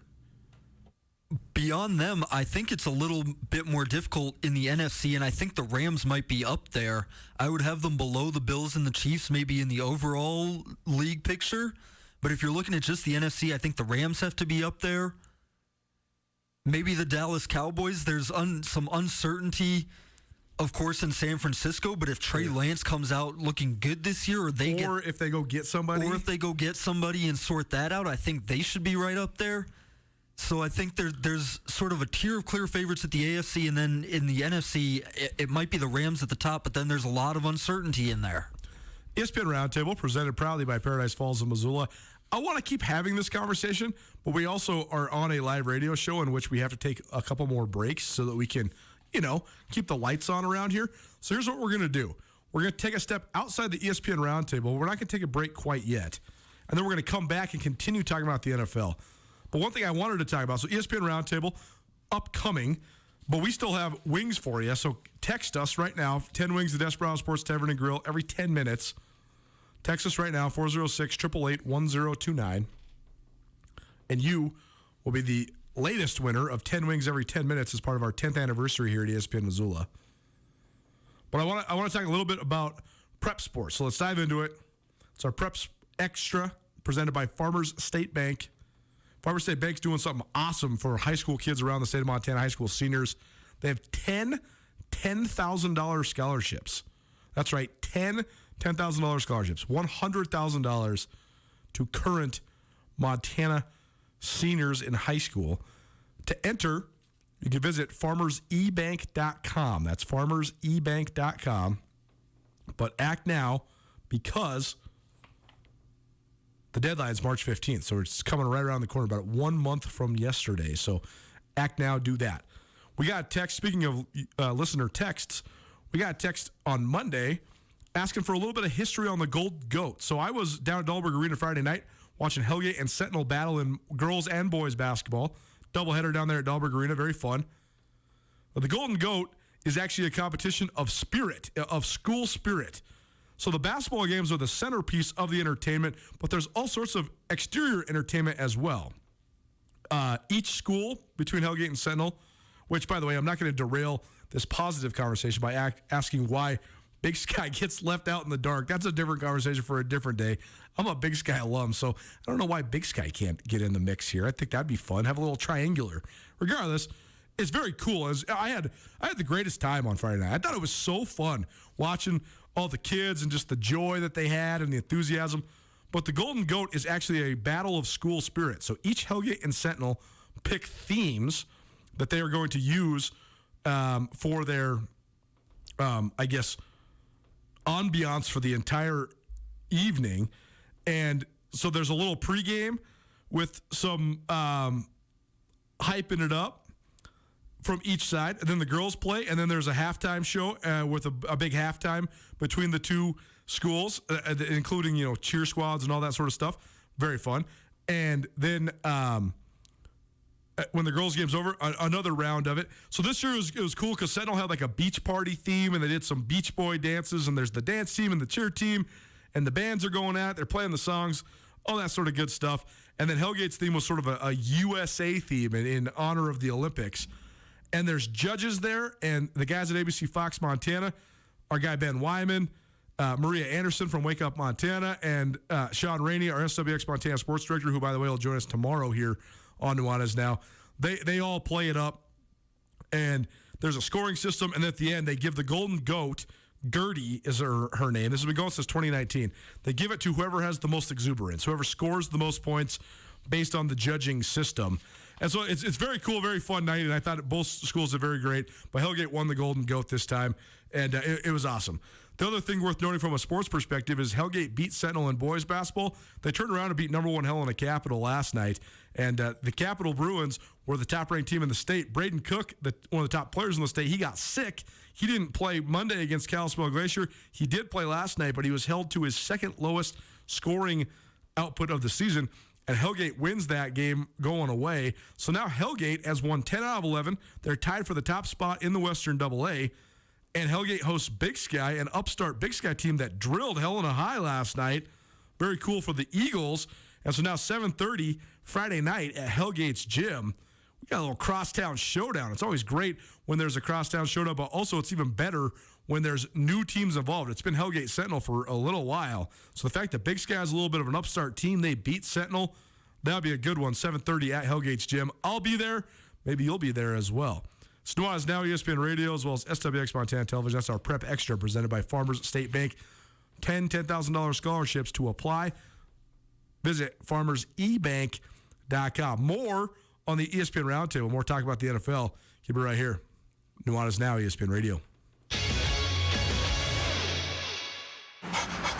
Oh, I love family road trips. The wind in my ears. Good talk. Treats in my mouth. And peace of mind, knowing we went to Les Schwab for our tires, brakes, and alignment. If we had gone to one of those cheap tire stores that don't offer those services, I'd be a doggone wreck. Like Les Schwab, my family's safety is my first priority. Well, that and treats, obviously. Swing by or book online. Les Schwab Tires, doing the right thing since 1952.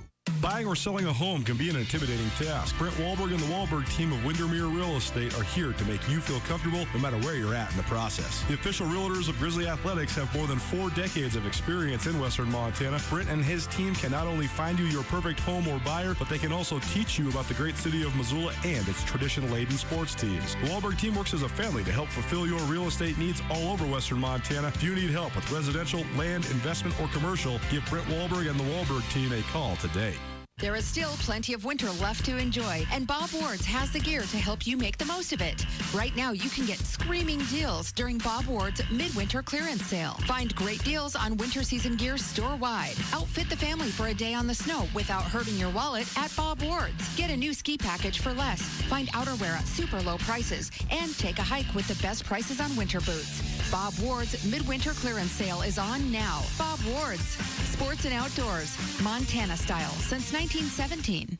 Whether you're in the restaurant business or you just want to host any big event, J&V Restaurant Supply can make sure you have everything you need. J&V Restaurant Supply is your home for everything kitchen. Whether you're a bear or a bobcat, an eagle or a Scotty, J&V Restaurant has everything you might need. They have locations in Bozeman, Billings, and Great Falls. If you can't make it in, J&V also has a great website, jvrestaurant.com. Get everything you need for your next event at J&V, your restaurant specialists. You hear the term small business all the time, but what does it mean? The answer is, it depends. Whether you're a one-woman show or employ over 100 people, at Farmers State Bank, your business is never small to us. Find the tools for success at any Farmers State Bank location or check us out online at farmersebank.com. Farmers State Bank, helping businesses succeed since 1907. Member FDIC. Like most Montanans, we love a good steak. And because we're the Montana Club, we take the steaks we serve very seriously. We're confident to say that our custom grilled steaks are as good a steak as you're going to get. Now, we're proud to add regularly sourced, naturally raised Castle Rock bison ribeye to our selection. And remember, the Montana Club steak entrees include the sides. Come into the Montana Club today for an unrivaled steak experience. The Montana Club on Brooks and North Reserve, Missoula. ESPN Missoula Sports Center.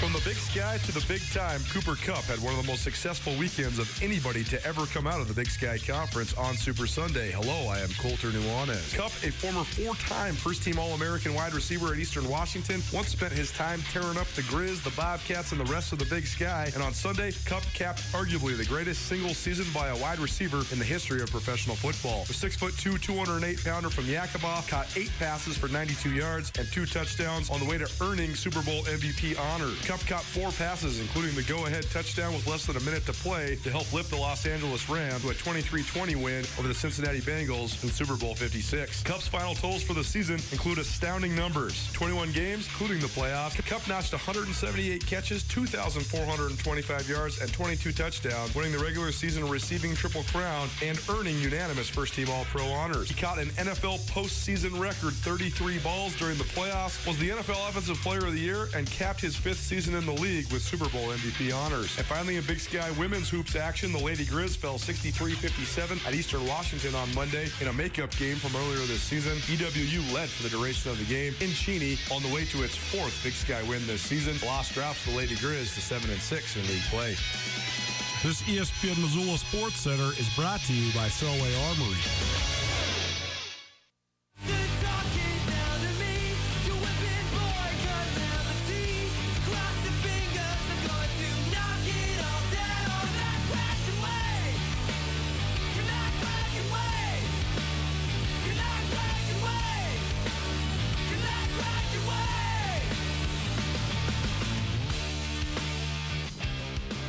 Oh, baby, cannot wait for Third Eye Blind at the Kennel House Amphitheater. So interesting to me. As you get older, you start to realize there's all sorts of different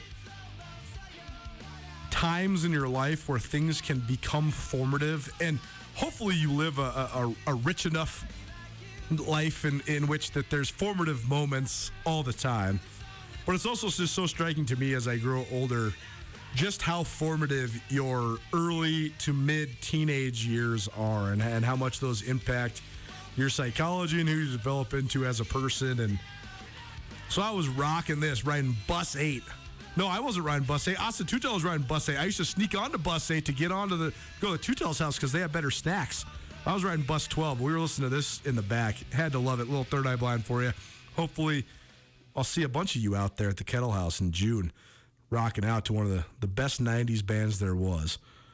Nuanez Now, ESPN Radio, as well as SWX Montana Television. I'm Colter Nuanez. We're coming to you from the Northwest Motorsports Studio. Thanks so much for hanging out with us here on a Wednesday. One last time for a Wednesday here in terms of our 10th anniversary celebration. 10 wings every 10 minutes, presented by the Desperado Sports Tavern and Grill. Keep those texts rolling. Texter number 2-406-888-1029. That's 888-1029. 10 wings, the Desperado Sports Tavern and Grill, to help us celebrate our 10th anniversary here at ESPN Missoula. ESPN Roundtable rolls on. Talking all things NFL, projecting into the future, projecting some playoff favorites, Super Bowl favorites, all that sort of stuff. It's only been 3 days since the Super Bowl, so a lot to still be determined. But this is fun this time of year. One team I want to ask you about, Andrew Houghton, our producer here at ESPN Radio, joining me. One team I want to ask you about, Andrew, which I find fascinating for a variety of reasons, which we'll get to in a minute, but I'm going to ask you first before I give my commentary on it, is the Arizona Cardinals. The Cardinals were the last undefeated team in the NFL, yet it didn't seem like anybody outside of the state of Arizona believed in the Cardinals. Then they sort of melted down the stretch. They won either 7 or 8 in a row to start the year. They finished with 11 wins, but then dipped out of the playoffs quick. And then there's been all this Kyler Murray drama, which the fact that somebody changing the logos on their social media becoming massive news stories is just so stupid to me. But he released a statement the other day saying, hey, stop overthinking this. I want to be a Cardinal. It was a picture of him in a jersey. He's like, I love my team. I love my teammates, whatever. I don't know about all that. But the Cardinals, though, I think there's a variety of reasons why people have a hard time accepting them as a contender. But what do you think of the Cardinals? Are they anywhere in the mix? Is that a hot pick for this next year, or is that just a smokescreen at this point? Well, Colter, I think they will emerge as a hot pick sort of as we get further into the offseason and closer to the start of the new season, and people sort of forget about how they finished this last season, and people start to remember about that, they have Kyler Murray, and they have DeAndre Hopkins, and they have Zach Ertz, and they've got Chandler Jones, and guys like Budda Baker. I mean, that's a stacked team. Sure. is Buda Baker among the living. That was horrible. Right. Dude, I don't mean to make light of it. That was terrible. I love Buda Baker. I think he's like the most new age NFL defensive player because he's this undersized guy that doesn't really play a position, but he suffered a horrific injury in the playoffs. It was terrible. Yeah, if they bring everybody back, and I think that the Kyler Murray thing is pretty overblown. I don't think there's a way that he's not in Arizona next year, or I think that the chances of that are much higher than people think with all this social media stuff going around. Can we pause on that just for 1 second? I've been scrutinizing Aaron Rodgers and his crybaby ways on the sidelines forever. I feel like I'm this man on an island. I never hear this stuff from the national pundits. Yet I hear the same criticism I give of Aaron Rodgers about Kyler Murray all the time. I don't want to go down the rabbit hole of the why, because I think there's definitive reasons why. You can read between the lines, but it just kills me that this dude who's sort of this dual threat, unorthodox quarterback gets killed by the national analysts because of bad body language and sort of a mercurial personality. And then a guy like Aaron Rodgers who straight up complains after every possession that the Green Bay Packers don't score a touchdown on. He seems immune to the criticism. It seems like a double standard. I think it's a little bit of a reflection, though, of just that team and the way that team has sort of collapsed at the end of these seasons recently, and I'm not sure that's on Kyler Murray. I think people have to ask some serious questions about Cliff Kingsbury, but I think that when you finish the season, 2-5 in 2020, 2-7 in 2019, whatever they were this year down the stretch, where they collapsed from the last undefeated team to be finishing 11-6. Sure. That's a repeating pattern, and that's what you have to look at. And when you do that over and over, it becomes easier to sort of question the body language and the attitude and everything. Well, I think the other thing that is really hard for the quote-unquote experts to grasp is the Cardinals do play a completely different style than almost everybody in the league. On one hand, that's why they have success early and not as much late, because a lot of times they have an element of surprise that then people kind of figure out. But I also think it just looks different than most teams in the NFL because it's not just the spread offense with this dual-threat quarterback. It's the fact that they're trying to play a college-style defense as well. That's why they have sort of these positionless players, like Buda Baker, like Deion Buchanan, like Isaiah Simmons. They want these, and ironically, the dude who we're going to be talking about until the NFL draft now, for us here at Nuanez now, from Montana, is Troy Anderson.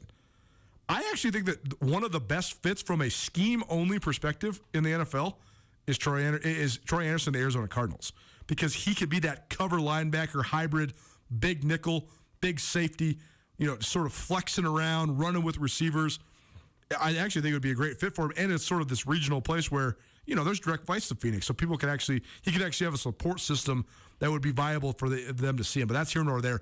I do think the unorthodox style is one of the things that sort of makes the Cardinals hard for football purists to analyze. This Nuanez now at ESPN Radio, SWX Montana Television. I'm having so much damn fun talking about the NFL. We're going to keep doing it. So we're going to take one more break. We'll come back around because I got a couple more teams I got big-time questions about, including the team that it's easy to forget was the number one seed in the American Football Conference. The Tennessee Titans had the best record in the AFC. And then they fell flat against the Bengals. What's up with the Titans? What's up with a couple other teams I want to ask about? One more break, one more NFL segment. Keep it right here. It's Nuanez Now, ESPN Radio. Worried that your furnace might not make it through a tough winter? Don't get caught out in the cold this winter. For a limited time, buy one, get one at Garden City Plumbing and Heating. With 2 amazing offers available, you could receive a free furnace or a free whole home air purification system. These offers are available through the month of February, so take advantage of this promotion before it's too late. To learn more, call a Garden City Comfort Consultant at 728-5550.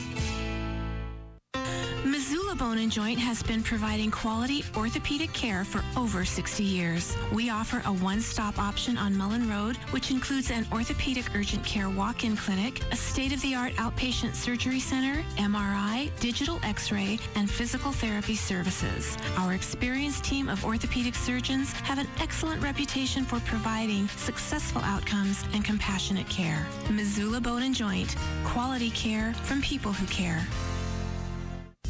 Hey Missoula, it's Zach. And Case. From Grizz Club Hockey. We just wanted to say thank you to Pepsi Cola of Missoula for supporting and sponsoring Grizz Hockey. And they have generously donated Defiance Fuel and Gatorade to our team to help keep our performance on the ice in top shape. Defiance Fuel is reverse-engineered water that is structured to maximize hydration for athletes at all levels. It really gives us what we need during our games, plus it helps with recovery. Grizz Club Hockey is grateful for sponsors like Pepsi Cola of Missoula. For a complete Grizz Hockey schedule and ticket information, please visit grizzhockey.com. Jake Dubeck knows people, and because of his gift of getting to know anyone he crosses paths with, Jake Dubeck understands what makes Montana so great. The Montanans. Whether you're looking to buy or sell real estate in the Helena area, Jake Dubeck should be your first call. Any questions you might have, from the accelerating Montana real estate market to knowledge of the neighborhoods in and around the capital city, if you're in the Helena area, call Jake Dubeck at 406-465-5506. Jake, proud supporter of the Montana State Minute with Danny Sprinkle. AmeriCorps Montana is your opportunity to take the path less traveled, to break the status quo, to stop talking about problems and be the solution. Join AmeriCorps and create your own future. As an AmeriCorps member, you can inspire youth, serve people in need, be part of improving Montana's landscapes and more, all while gaining professional experience. AmeriCorps is your moment to be the greater good. Visit joinamericorps.gov to learn more. Brought to you by the Montana Office of Community Service and this station. Montana Youth Soccer is in dire need of referees, and you can help. The U.S. Soccer Referee Federation Grassroots Referee Course is offering an entry-level course for new referees. This course is specific to the competitive youth and adult game of soccer. Visit mtsra.org for more information on how you can sign up for this course in Missoula on March 5th. You must be 13 or over to register, and anyone over 18 will be subject to a background check. Help keep youth soccer alive in Montana by becoming a ref. Visit mtsra.org for more information. This is Nuanez Now on 102.9 ESPN Radio Missoula. This is what I want. Now walk it out. Now walk it out. Now walk it out. Now walk it out. Now walk it out. Now walk it out. Now walk it out. Now walk it out. Now west side walk it out. Now south side walk it out. East side walk it out. North side walk it out. Walk it out like a usher. If you say real talk, I probably won't trust you. If you want to go to war, the gun. What up, Montana? Welcome back. Nuanez Now, ESPN Radio, as well as SWX Montana Television. Miss anything in the show today, you can always find it on the Nuanez Now podcast, proudly presented by The Advocates. You can always call The Advocates if you're in an accident of any sort. The Advocates got your back, 406-640-4444. Podcast also presented proudly by Sportsbet Montana. Got some good news with Sportsbet coming up, so stay tuned for that. We're going to do a little series of watch parties upcoming, so stay tuned. We'll give you the details when they're more solidified. Appreciate them for bringing you the Nuanez Now podcast. Time now for the final word, presented by Eagle Satellite. Eagle Satellite wants to thank all current and former healthcare workers. They appreciate all you've done and all you continue to do. Call Eagle Satellite anytime, 406-728-9999 to get your free TV package, starting with TV at just $57.99 a month. Also, be sure to ask about internet for $50 a month. Tomorrow, Krista Redpath will be here, but not actually in person. She'll be on the phone line. She's playing in her AAU team that she coaches is playing in a sweet tournament down in Phoenix. Also, the much-anticipated return of our guy, Sean Rainey from SWX Montana Television. Danny Sprinkle will join us as well, Montana State Headmen's basketball coach, and Riley Corcoran, the voice of the Grizz.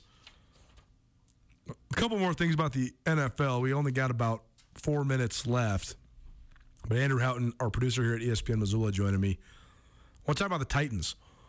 The Titans have been a team that has gotten a lot of attention since Mike Vrabel took over, justifiably so, because they've been very good. They also have this sort of unique collection of offensive skill players that are definitely winning in the pregame and in the weight room. We talk about Derrick Henry and A.J. Brown and Julio Jones. And Ryan Tannehill, definitely one of the buffest quarterbacks in the league, too. But the Titans, despite having a defensive head coach and at least a quest for a defensive identity, were quite bad on defense for a couple years. And then they got it locked in this year. They were great on defense. They ended up winning 12 games. They got the number 1 seed in the AFC. They beat a couple of the teams in the AFC that were other primary contenders, but then they lost on a field goal to the Cincinnati Bengals. So where are we at with the Titans? Are the Titans, should they be among the favorites in the AFC next year, or is that a detrimental loss that's going to be hard for them to bounce back from? Well, I don't know how much impact the playoff loss this year will have on them. I mean, that was a close game. It's not like they got blown out of the water. Of course, they didn't do what they wanted to do, scoring 16 points against Cincinnati, but I think they showed well in that game. I've got them, a tier below the top contenders in the AFC, partially because, man, the jury for me is still out on Ryan Tannehill, and maybe he just is what he is, and clearly that's enough for them to win a lot of games. Is it enough to take them to the Super Bowl or to be on that level of contenders? I'm not so sure. Okay, so now we only got 2 minutes left, so I want to just go quickly. Give me a dark horse in each of the 2 conferences, and then I'll give you one of mine. Who's your dark horse in the AFC coming into next year? What are we talking dark horse here? Like absolutely a terrible team? No, a team that has a chance to make a run in the AFC. A team that has a chance to be like a top 4 seed that maybe wasn't part of the playoff picture this year. Baltimore. That's a good one. My dark horse in the AFC is the Los Angeles Chargers. I'm riding with my guy, Justin Herbert. He already took the next step. If they can take the next step in a variety of different ways to help him out, I think he's the dude, man. I think he could be absolutely in the mix with Mahomes and Burrow and all the other elite quarterbacks in the AFC. That was my second choice there, too. Yeah, I mean, they don't need to take a huge step forward either. I mean, 9-8 last year, exactly. They might have it going on. I mean, they win one more game and they're in the playoffs. Right. So they definitely have some ammunition. The New England Patriots, it's ridiculous to say that they're a dark horse because they've been so dominant over the last 20 years, but they have a chance to take a big step next year as well with Mac Jones in the fold. When I have the AFC and the NFC up right here. So many of the best teams in the NFL are in the AFC, and so many are not in the NFC. That's what's crazy right now. I think that's just open feasting outside the NFC West in the NFC right now. But this is going to sound ridiculous, but I'm going to stand by it. One of my dark horses in the NFC is the Washington football team, the Washington Commanders, as it were. Didn't you say that this year? I did. Going into it, so you're rolling with it. I am rolling. I just think that this year Chase Young and Montrez Sweat and Jonathan Allen all got hurt. I just think that they're so good on defense. No doubt. I'll give you one real quick. We got to get out of here. This will earn me a lot of local love. Seattle Seahawks, baby. Yuck. Gross. I hope the Seahawks burn in oblivion. It's my worst bias I got. Damn the Seahawks. Back at it tomorrow, 4 p.m. We'll see you then. It's Nuanez Now, ESPN Radio. Part of the glory of building a business comes from leaving a legacy to ensure your business continues thriving into the future.